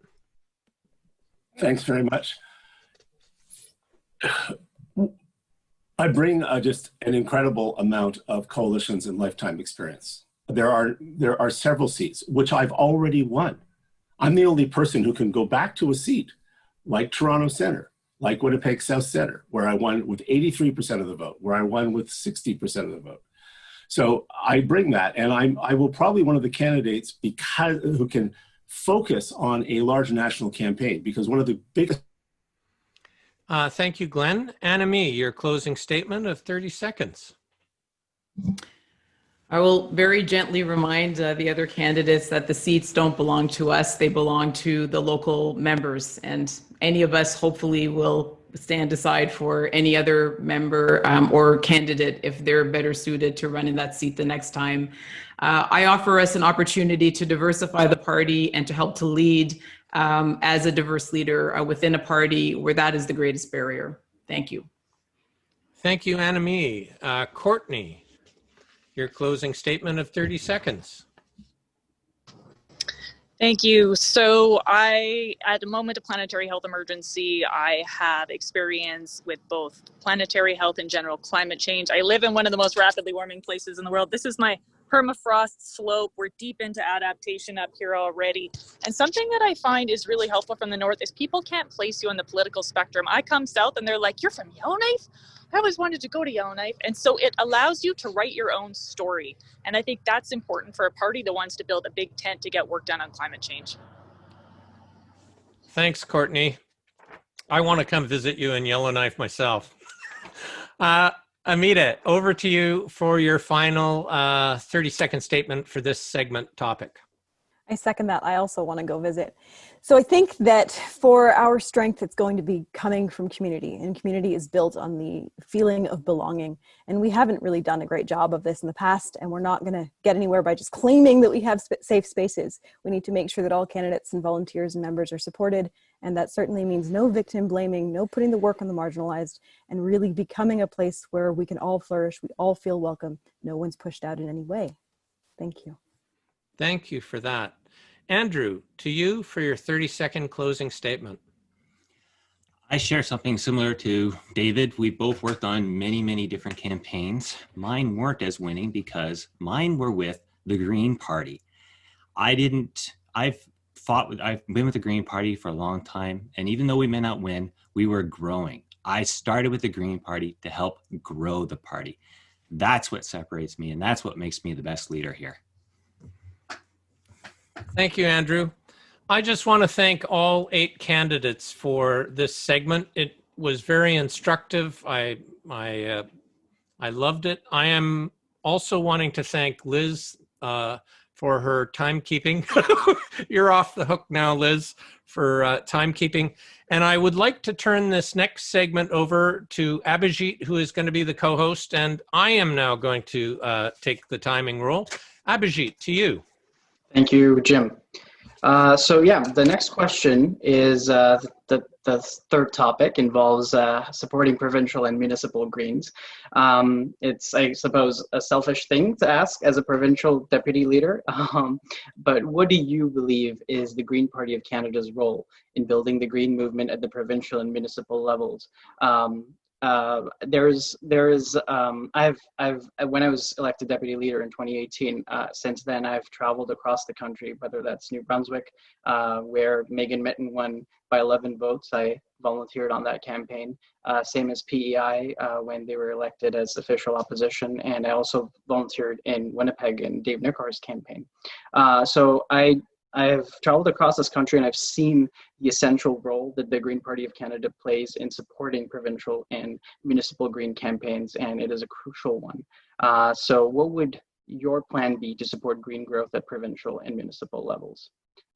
So I'll start off by looking at the order. Sorry about that. The first 2 minutes go to Courtney. Thank you. So I think this is a great question because it speaks to the need to align our efforts with local efforts and also the importance of relationships. So in all the work I've done it at local, national, and international levels. So I was recently both on the board of our local NGO as well as on a World Health Organization related board. And what I find is super great about that is you get to take the messages from different places and inform the work at the rest. And so I think that those relationships that we can build can really help to catalyze an overall movement. And I think something that's key to that is the communications and the storytelling involved. So something that we know that the Green Party hasn't been great at has been message control. And so I think that as we professionalize the inner workings of the party at both the policy and the communications level, that can help to set a meta narrative that we can then help to distribute at all levels to enhance our ability to actually penetrate through at the broad population level to make sure we're all emphasizing one another's voices. Making sure also that we share materials, that we enhance our ability to train at multiple levels. We've done advocacy training on storytelling, and there's definitely the potential to move into Nation Builder virtually to make sure that everybody gets all the campaign skills that we need. And so I think that a generally consistent approach, the professionalization of the party while still maintaining the real relationships and the that sort of community-based approach can really yield dividends to grow the movement in its entirety. Thank you, Courtney. Our second candidate with 2 minutes is Amita. Thank you very much. So I think it's one of our greatest opportunities that we have Green parties at every level doing such amazing work. And it comes down to here treating the provincial and municipal Greens as equals and not looking down on anybody because we're at the federal level, but rather looking and learning from people who are doing lots of really important work. And I think we have the opportunity to really help one another. We have so much that we're all working on at the same time and issues that we agree on. And so it's just going to be amazing if we can help each other out. And that has to come from a place of us being respectful to the municipal and provincial counterparts that are doing really hard work. And, you know, I believe also local organizing is our future. And so it's most important that we have strong organizing at all levels, but especially at the local level. And really, we need to learn from the experience of the municipal leaders and provincial parties because they've gotten a lot done and in places that we haven't quite figured it out yet. And they have experience on the ground. So instead of, you know, I think before it's kind of a give-take thing and we need to be supportive in that. And we need to find out how we can best help, basically. And I think that will be a regenerative relationship. In the example of Vancouver, the municipal party elected 9 out of 10 candidates, having the largest caucus, and often they are ignored. And honestly, we need to follow their leadership. They've been extremely successful, same as the Greens in PEI, and they're, excellent political organizers across the country that have often felt alienated. So if we bring everybody together and work together from a place of collaboration and respect, I think we will be our strongest by far. And, when we need to have a messaging scheme at the national level that actually connects to people, the best way we're going to find out what those things are by talking to people who actually organize on the ground. Thanks. Thank you so much. I believe Glenn was asking what the question was, so I'm just going to repeat it. So the question is, what do you believe is the Green Party of Canada's role in building the green movement at the provincial and municipal levels? And what is your plan to support green growth at those provincial and municipal levels? So the next person is David. Thank you, Abhijit. So I totally agree with what Amita just said. We really need to show respect and work collaboratively. And that's what I've done in this leadership campaign. I've crossed the country, speaking with people like Mike Schreiner in Ontario, speaking to a whole bunch of Quebec Greens who want to form a municipal coalition in the forthcoming municipal elections in Quebec. And I've also done it on the ground myself. It's easy to talk about these things, but I've knocked on doors for Ned Taylor and Rebecca Mercereau here in Saanich. They both won. Ned Taylor's a young Green. He's 19 years old and he won his city council seat. I've campaigned across the country for Megan Mitten, as I mentioned earlier. Mike Schreiner, he had one of the best celebrations of his victory I've ever seen in Guelph. Adam Olson here in Saanich North in the Islands. I've knocked on doors for Paul Manley as well. We took crews of people up from my riding to Paul Manley's during the by-election. And 7 weekends in a row, including 5 days there before the election day. And we need to concentrate our resources. We need to bring people together federally, provincially, municipally. I've done it. I've done it on all these different campaigns from Atlantic Canada to the Pacific, and we need to work together on the ground. I know there are some parties like the BC Greens who say, well, we have very, very high standards here in BC in terms of data sharing. Ontario has cracked the code though on data sharing. The federal government is sharing the federal Greens are sharing our data with the Ontario Greens. Let's figure out how we can do it across the country. I'm also a fan of a single membership with provincial Greens that want to do it. So in jurisdictions where they're willing to share a single membership, just like the NDP have, it's a huge asset. It helps with data gathering and it helps very much with organizing. I also think we should be sharing staff, especially our backroom staff and our infrastructure. G-Vote works really well. Let's share that talent together. It's all about respect. It's all about sharing. And I really believe that if we focus on this, we'll become a much more effective. Thank you for that, David. The next contestant, 2 minutes, is Andrew.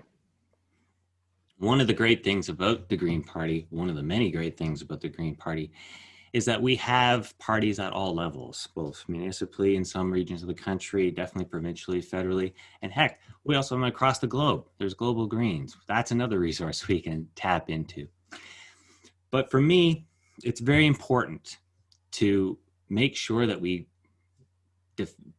fight, I don't like using the word fight, that we promote green values across the country, wherever they are. So one of the things that I've said is, as leader, right after this leadership election's over, I'm heading straight out to Saskatchewan to help there because that's the next election.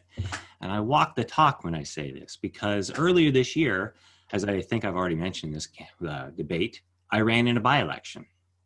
And there were 2 by-elections side by side in Ottawa, Vanier and Orleans. And there was nothing else going on across the country at that time. So I was very hopeful that the leaders of the Green Party would rally together and help us win in those 2 ridings. And unfortunately, that just didn't happen. I was very disappointed. It was a missed opportunity from my perspective. Because even though Ottawa is a very difficult spot for a Green Party candidate to win, a rising tide lifts all boats. So if we could have gained some momentum in those areas, that would have translated into other elections across Canada. We can say, look what we did here. This is what we can do here. And we've shown that on the lower levels of government, when we have success, it translates into upper levels of government. So we need to work on our ground game. Most ridings actually do share EDAs and CAs. They share resources. So we need to make that work to our advantage. Help communicate with other ridings and help run more regional campaigns so we can have stronger, again, so we can have stronger communities and stronger elections. Thank you. Thank you, Andrew. The next contestant is Glen. You have 2 minutes, Glen. So I think recruiting candidates, which I've had to do a lot as a mayor, you try to recruit people for city council, and you've got to look at the realities of their lives as well. So if we want progressive candidates like Karen Farbridge, who would probably help us win Guelph, to say the least. She's a very popular mayor. Don Iverson in Edmonton. But if you notice that David Kuhn and Sonia Furstenau don't go around advertising them as farther left than the NDP. These are all people who passionately believe in 60% reduction, who bring additional knowledge, great social justice advocates who believe in diversity, Grand Chief Ava Hill, that believe in a guaranteed livable income and the progressive taxation that's required to that. You have to create a culture. And sometimes you actually have to parachute people in, because if you're going to pull a mayor in, you have to work with the EDA in advance that there's a safe landing for them, because it's very hard, having done it, to move from one elected office to another. So we have to make those decisions collectively so we're not jamming people and we don't behave like the Liberals. Well, I'd also want to have a Green Party, if we're going to unite them, that David Kuhn or Peter Bevan Baker's political philosophies are welcome. I don't see this big space. I can tell you in Winnipeg, you go knocking on doors, and if you talk about guaranteed livable income, progressive taxation, 60% reduction in greenhouse gas emissions, electoral reform, you'll get their vote no matter how they voted. If you hit them over the head with an ideological label, you're not going to get their vote. And my role in this party will be greatly diminished, because all of those networks and people I talk to, I couldn't get them to join the party. They could join the provincial party. So, and that's what I'm trying to say. And I'm not trying to say this to be confrontational or that I'm anti-left, but there is a grassroots policy process of openness in this party that I think is at risk, depending on who the leader is. And I think we can correct that. Thank you for that, Glenn. The next one up is Dimitri. Dimitri, you have 2 minutes. Thank you. I've sat on the shadow cabinet of the Federal Green Party. I've also sat on the shadow cabinet of the Provincial Green Party of Quebec, and was elected to the executive council, as I mentioned at the outset. And my 2015 campaign manager, Elizabeth Pelosa, when I ran for the Greens in London West, is now a councillor on London City Council. And the conclusion that I've come to from having had significant involvement at all levels of Green Party activities is that we need to have direct dialogue between the leadership of the various parties, both at all levels of government, and we need to do that in a structured way and on a regular basis. So I would favor the creation of a national Green Council comprised of the leaders of the Federal Green Party, the Provincial Green Parties, any municipal Green Parties, to meet at least biannually in person if circumstances permit, to get to know each other and have direct, ongoing, respectful dialogue. I think that would be very helpful. I totally agree with some of the other comments David's talked about, the pooling of resources. One of the constraints that we all have to deal with at every level of Green Party politics is constrained resources relative to the three parties.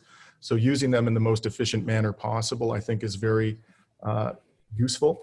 And so, for example, one of the things I'd like to do at the federal level, revisit and strengthen the template for the EDA Constitution and bylaws, develop guidance on best practices in key areas, ensure candidates have pithy briefs for each policy issue in the platform, and developing those types of tools in concert with our colleagues at the provincial level and at the municipal level will bring to bear all of the collective wisdom that we have and make this a process that is less burdensome for any particular party, whether at the federal, provincial, or municipal level. Thank you so much for that. And next person is Annamie. Annamie, you have 2 minutes. Thank you so much. Andrew, I can tell you I was on my way to canvass for you when the Wet'suwet'en land defenders blocked the tracks and prevented me from getting to Ottawa. And I had spent the whole day trying to get there. We almost drove, but it was a snowstorm. So I definitely agree that, that's exactly the kind of effort that we should be making wherever we can, and we should be fighting for every seat. We try to model in our campaign what we want to see in the rest of the party. So even in the midst of all of this, even in the midst of trying to win this leadership race, we made calls for New Brunswick Greens. I made calls for Sonia Furstenau, and that's just what we have to do. We have to pick ourselves up by our bootstraps, and we're all in this together. And all of those, all of those cliches, they're all really true. In our case, and I encourage people to go to our website to take a look, I've thought quite a bit about how we can really reinforce the cooperation between the various levels of the Green Party, because it is something that I have heard Greens across the country saying that they crave, and it's one of their top concerns. And so one of the best ideas is not my own, but it's the idea of Jason Hammond and Matthew Pigott, which is regional collaboration. They have developed an entire model on how we can strengthen the capacity and create a sense of community at the regional level between EDAs and between their counterparts. So that's one fantastic idea, and I encourage you to read more about it. I also have written about how we can highlight this strength of our leadership across all of the levels by creating knowledge clusters and brain trust to reinforce the work that we do and allow a knowledge exchange between all of the levels. And then finally, I support the idea of creating a council of Green parties that unites all the Green parties coast to coast to coast at all of the levels. I believe that's very important, and I believe it should be meeting regularly because there is only one. Thank you so much, Annamie. And thank you for the shout out for Matthew and Jason, and as well as Stacey's on that team as well, Stacey Dankert, who are also doing incredible work. Thank you. Okay, so that takes us to topic 3, the candidate questions. So again, every candidate will have 1 minute per question, and then the person who the question being asked to will have 1 minute to respond. So the first person is Amita. You have 1 minute to ask your question. Thank you. My question is for Courtney. I know that you have not run before, that you've been involved in campaigns, but you have a lot of work experience organizing in medicine and also in other forms of advocacy. So I want to hear from you. How will you translate that work into making sure that we can collaborate with Greens at all levels? Or in other words, how do you translate experience in organizing in other places into politics? Thank you. Thank you. And a lot of what I've heard people say really echoes things that we've done, whether it's curriculum development. So I've been involved in that, from universities to helping students at the national level to starting an international campaign and creating all sorts of communities of practice to make sure that people aren't reinventing the wheel. At one point, I think we had like 19 people I was aware of making a brief on active transport. And I was just like, we cannot do this. And so we created a community called HILO with the Planetary Health Alliance, where we could do exactly what you were talking about in terms of making sure the policy was available and also accessible to be translated into whatever languages need to be translated into audio, visual, effective aids. And so I think someone mentioned how important it is to make sure that you are bringing information from one level to the other level. I have found that key. I've definitely been the only person at an international table being like, that's not how recycling works locally. And so very important to make sure that the information is respectful. And thank you so much, Courtney and Amita. Okay, so the second person, Annamie, you have 1 minute for your question.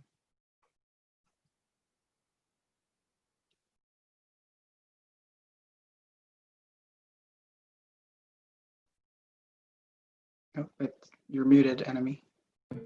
Sorry, okay, there we go. Yes, so, okay, well, like maybe Andrew this time, just because again, as I said, I was on the phone for 12 hours for 2 days trying to get to Ottawa during that snowstorm and the Wet'suwet'en land defender actions to help him, to actually canvass for him for a weekend.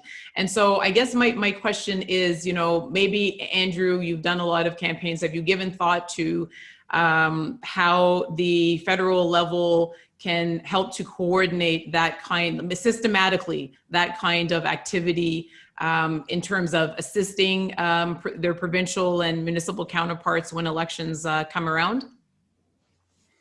Well, thank you for the question. I think that this is going to fall on one of our shoulders, because one of us here is going to be the next leader of the Green Party. So it's one of us that has to lead by example. And I promise that I'm going to do it. And I think it's probably a safe bet that everyone else is going to make that same promise, but it's worth reiterating that we have to do it. If there's another opportunity for a green victory, no matter what the level is, if we can afford the time to do so, and that's very important. We got to make sure there's not another competing election, which again, when I was running in Orleans earlier this year, there wasn't. So if there's nothing else going on, everyone here should hopefully make the commitment that we will do whatever we can to make sure that we promote green values all across Canada, no matter what the election is, because there really is no small election when it comes to promoting the Green Party. Again, it's all hands on deck. Thank you. And thank you. Andrew and Annamie. Annamie. Appreciate it. So the next person is Glen. Glen, you have 1 minute for your question.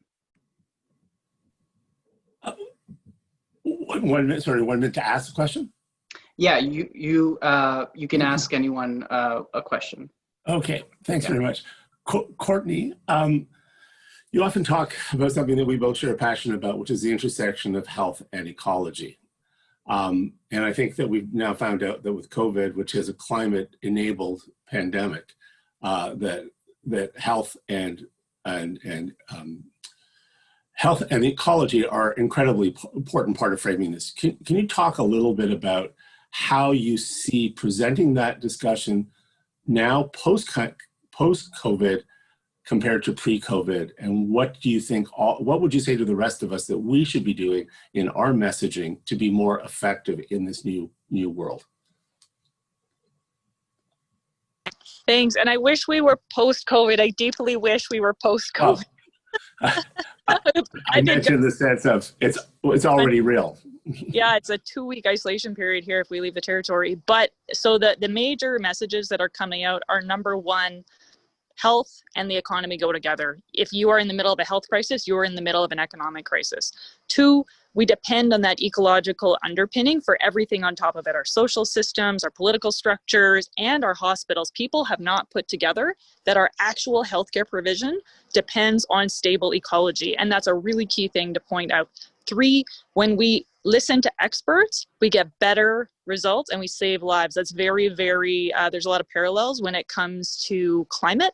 And next and last, when we work together, we can change the world really quickly because we care about one another and we care about protecting people's health. It really is people's highest value. It's why we've all quarantined and stayed home and made masks. And when we call to that value, we will have the best results no matter what we're talking about. In this case, the overlapping emergencies of planetary health and COVID or climate. Thank you so much, both for the question and the answer. Additionally, I just want to reiterate that most of the comments in the chat today have been very respectable. There are few are not. Please make sure that you keep your comments civil, and we will reserve the right to kick you out if you do not. Thank you. And the next person to ask the question is David. David, ask away. 1 minute. Thank you. This question is for Dimitri. And Dimitri, we first met when we were debating at the McGill Greens, and you had a very powerful eco-socialist, progressive message. And then I've seen you really, and I hope you don't mind me making a personal comment, grow through this leadership race. And you've commented on that in Zoom calls before. And you moderated your message. It sounded much more reasonable, much more sort of realistic. In the last week or so, I've seen you hardening your message again. It's about eco-socialism, expropriating from the rich, and a very, very sort of hard language, a hard left language. Do you think that you could actually moderate your language as a leader of the Green Party, so that it would actually connect with Canadians, as opposed to just connecting with, Marxist Leninists and eco-socialists and socialists? Do you think that's in you to grow in that direction? Yeah, well, thank you for the question, David, and thank you for noting that I have evolved through this contest. It's important to learn from people that you interact with on the campaign trail, and I've interacted with thousands from BC to Quebec. And my view is that this is a term that may be susceptible to some misunderstanding. For me, eco-socialism, and a good friend of mine who also regards himself as an eco-socialist, says no one has a patent on it. For me, it's just basically a society in which there's no poverty, there's no extreme wealth, there's no racism, there's zero tolerance for racism, and everything is organized in a way that is done in an ecologically responsible and sustainable manner. That's eco-socialism in a nutshell, and that's not what we have today. So I think it is important for us to constantly talk about our policies. I think that's absolutely critical. And if we put our policies forward, so for example, when I talk about, ending extreme wealth, I don't get the sense that people are viewing that as expropriation. I think most people feel that it's the ultra wealthy who are expropriating from us. I think they get that. Thank you so much, Dimitri, and David for the question. So we're moving to the next person, and that is Courtney. Thank you. And this is sort of in follow-up to some of the other organizational. As for Amita, I know you know a ton about essentially AI and tech, and I'm wondering if you think that there's opportunities in the way we organize ourselves sort of on a meta level in terms of our techniques and our technology that we're missing. Yeah, I definitely think so. Thank you for the question. And I think that we have to be really aware of technology going forward. And it's one of the biggest threats that's coming up and the biggest opportunities. And we need to make sure that technology is always a tool and we actually have control of it.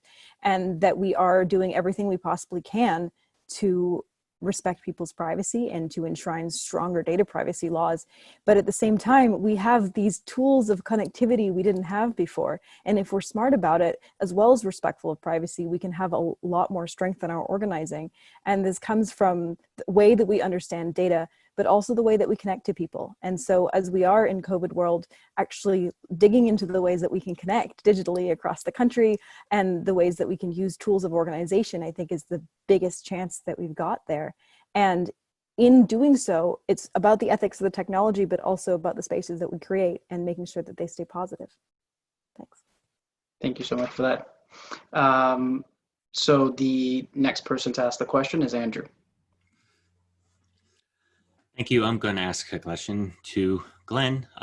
Glen, I find that throughout this debate, throughout this whole leadership contest, you've probably got cut off the most, run out of time. And I know that's because you have so much that you have to say.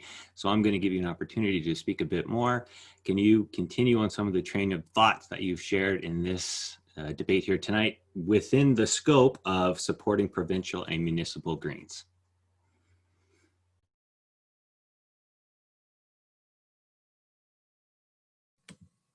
I think we have to realize that we're all one party.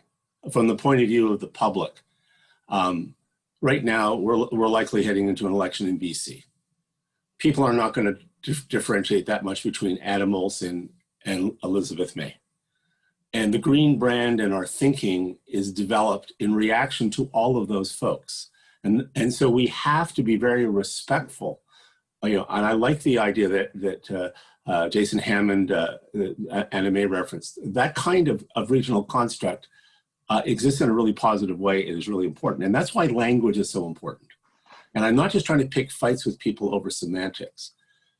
I don't disagree with some of the things, Dimitri, that you just said, for example. But I've tried to express it in a detailed platform that covers off wealth taxes, uses language that invites larger participation that Hugh Siegel could jump on, that David Merner could jump on, that Miriam Haddad could jump on.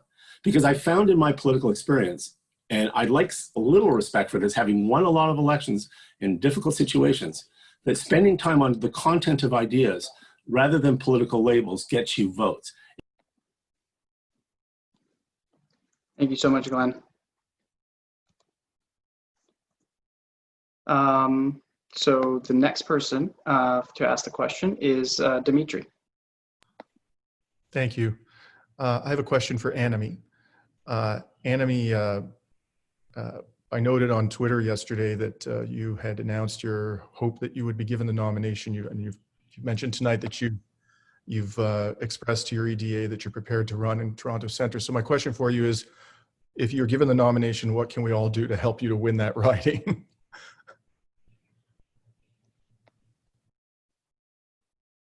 Thank you for the question. I'm not going to comment on that anymore until the EDA makes up their mind. As I understand it, there's quite a lot of discussions between the EDA and the Federal Council, and there may be other candidates within this race or within the community that want to come forward. So we'll cross that bridge when we come to it. Okay.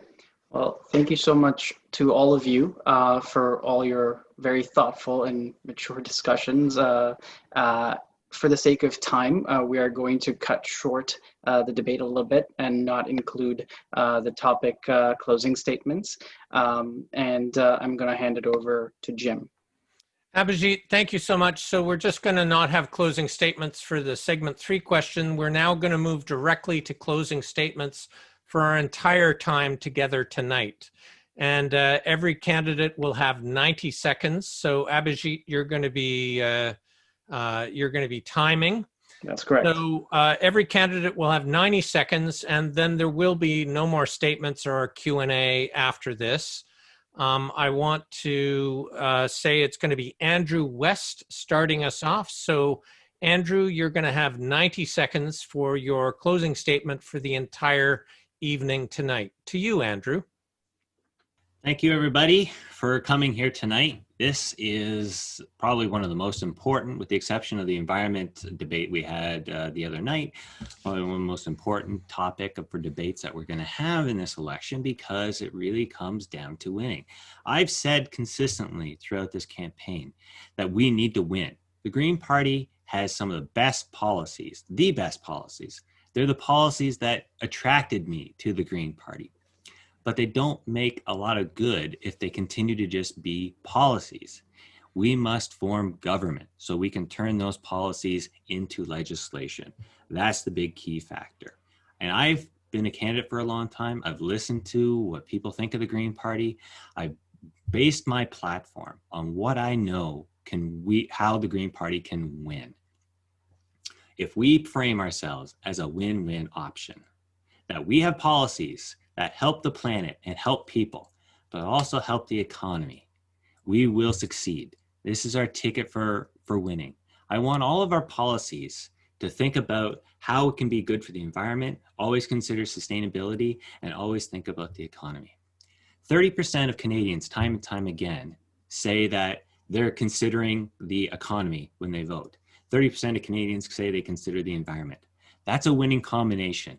So let's ride that combination to victory. Thanks everyone for being here today, and please consider voting for me high up on your list, 1, 2, or 3. Thank you, Andrew. And David, to you. Thank you. And thank you to the organizers of this debate. It's been a fantastic debate, lots of insights, and I really appreciate everybody who pulled this together. What I offer that's unique is that I've actually campaigned on winning Green campaigns from Atlantic Canada with Megan Mitton, all the way to British Columbia with Adam Olson and Paul Manley and Elizabeth May. I offer that I can win my seat here in Esquimalt, Saanich, Sooke.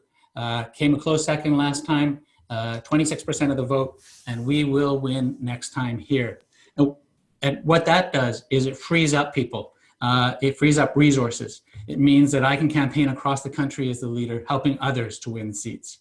And just look at how we've campaigned in this leadership campaign. Look at who's crossed the country twice, who's actually met with campus clubs all the way from UVic, University of Victoria, to McGill Greens and University of Montreal.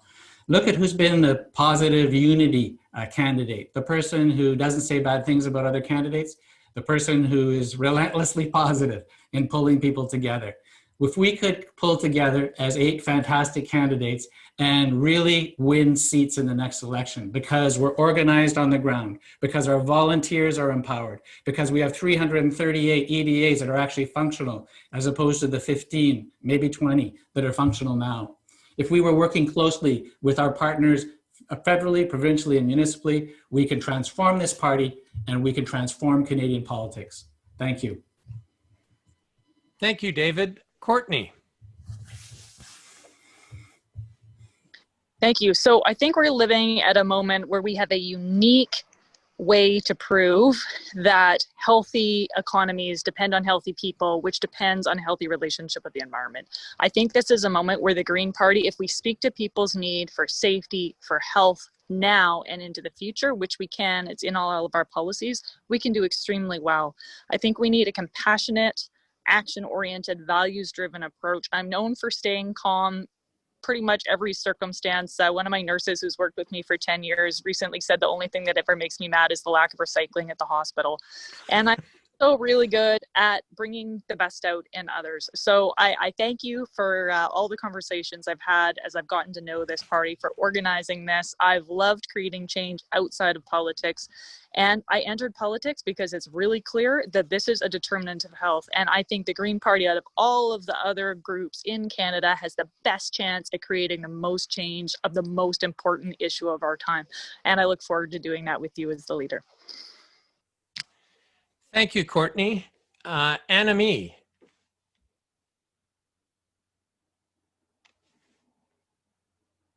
Thank you very much, and thank you for the opportunity this evening to talk about a very, very important topic, which of course is the future of our party. You know, I will first say, because I don't have a lot of time, that it has been the honor of my life to be working with our team. And when I think about the future of the Green Party, and I think about our team and what we've accomplished coming from all across the country, all different backgrounds, new Greens, Greens who've been members for decades, people from just all walks of life, and how we work together in harmony and how we work together towards a common goal with common purpose. As I said, with zero drama, I feel so hopeful for the future of the party. And so I want to see more of that. I want to be part of building that. And we've always tried to model that within our campaign. The Green Party, as I said, I joined the Green Party because it absolutely has the very best solutions for the most intractable problems of our time. And we need to be where the discussions are happening about where we go next. We are not going to be there in any significant numbers if we do not do the work of diversifying our party to truly reflect the people that we're hoping to represent. And so we all need to be part of that. Thank you for the opportunity tonight. Thank you, Annamie. Dimitri, to you, your closing statement. I'm extraordinarily heartened by the fact that we have seen massive growth in the party's membership this year. At the end of last year, the party reported there were 22,000 members, and as of September 3rd, the cutoff, there were 35,000 members. That's amazing. Why has that happened? I don't believe it's because of personalities, although there's a lot of wonderful people in this race. Every single one of you brings to the table so much as individuals. It's because of the policies we're talking about. It's because of the nature of the debate that we have stimulated. People are hearing new ideas. They're excited about these ideas. They want to be part of the conversation. They want their voices to be heard. This isn't about labels. This is about coming forward with solutions that are creative, that are outside the box, that are daring, bold, and audacious. That's the way we're going to grow this party. Nous avons doublé le nombre de membres au Québec. Il est temps pour une vague verte au Québec où je réside. Je suis prêt pour être le leader de ce parti. Merci et bonsoir. Merci, Dimitri. Amita, your closing statement. Thank you. Yes, thank you so much for having us tonight, for organizing this, and for everybody who came tonight. I think we see right now the necessity of change in so many ways, and the Green Party must be the one to lead that change. Change comes from building community. And for us, that means supporting regional organizing, listening to people, training and supporting our volunteers, and empowering each other. And really focusing on the idea of collaboration with Greens at all levels and with each other, because that is one of our greatest strengths, and that is what will carry us into a new era of governance. The rhetoric in this race hasn't been great, and has actually pushed away some BC Greens and Vancouver Greens. I have the connections to rebuild those bridges and look forward to doing so as leader. We need at this moment in our politics, in our party, and in our world, evidence-based policy, science, vision, storytelling, heart. And we need compassion, empathy, and a way to connect to every single individual to help them along the road to our future together. In this leadership race, I am so honored to represent a team, and not just myself, but so many of us that have now built a movement of joy, of compassion, and of belonging. And I look forward to sharing that with everybody, and I welcome you to join us now. Let's do this together. Thank you. Thank you, Amita. Glen, for your closing statement. Je commence ma carrière comme une activiste dans les politiques municipales j'ai milité pour le Rassemblement des citoyens et citoyennes de Montréal. I then went to Winnipeg, worked largely in inner city and indigenous populations on housing and neighborhood renewal, built a very progressive, multi-partisan political movement municipally that took over the city council and twice got elected mayor, bootstrapping without any labels. I can get myself elected, and I worked very hard to get large teams of people elected, and then transferred to downtown Toronto, where I won Toronto Centre with about the largest plurality in the history of the riding 3 times, building it from a margin of just over 3,000 votes to a plurality of 31,000. I know the communities really well, and I bring in large coalitions of community, health, business. I agree with some of the perspectives. I totally embrace Courtney's health perspective. Alongside of that, I put an economic perspective, because people come to climate change and a circular economy through either their economic relationships or their health relationships. And those 2 dimensions, I think, that are most important. Where I disagree with this left-right dimension is that we're the only party that stands for a circular, not a linear economy. And the future of our planet and getting a 60% reduction requires that shift more than a left-right shift. And that's what we need to do. And that's why I would like to be your leader. We've come to the end of this segment, and I would just like to take this last opportunity I personally have to thank all the candidates from the bottom of my heart for taking 6 months of your lives to campaign for this position, to grow this party, to advance the policies that I am so proud to have listened to tonight. I would also like to thank the Heartwood Institute for organizing this most important debate, because ultimately we have to win seats to change Canada, to change provinces, to change municipalities. And I would like to thank my co-hosts, Abhijit and Liz, for their ongoing commitment to the party and co-hosting tonight. I would now like to turn it back to Liz to moderate our extra from this wonderful 2 hours we have spent together. Liz, to you.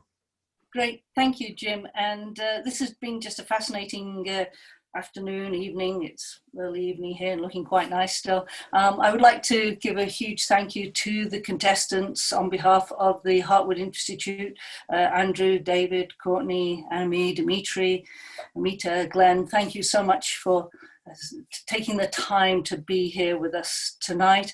I would also like to extend my thanks to Abhijit and Jim. I'd also like to thank the audience, those of you who've shown up tonight to listen to this debate and to spend your time learning more about what the candidates have to offer. I would like to remind everybody that voting opens on September the 26th, and that you should all make sure that you get out there and vote, and that you have a good look at all of the candidates, because this is a ranked ballot. And you can vote for multiple candidates. It's not just a case of choosing your favorite one, and your second or third vote may well make a difference. Your 6th vote might make a difference. You never know in this kind of a contest. I would also like to put in that plug for the Heartwood Institute again. Please support the Heartwood Institute. Go to heartwoodinstitute.ca and find out more about us. We're hoping that this is just the start. This is just the start of how we discuss, we work together, we pull talents together in order to win Green seats across the country. And I really do appreciate all of you taking part in this and being part of the Green movement. Thank you very much indeed, and a good night to everybody. All right, have a good night, everyone. Also wishing happy Rosh Hashanah to all our Jewish friends out there. Oh, thank you. Thank you. Good night.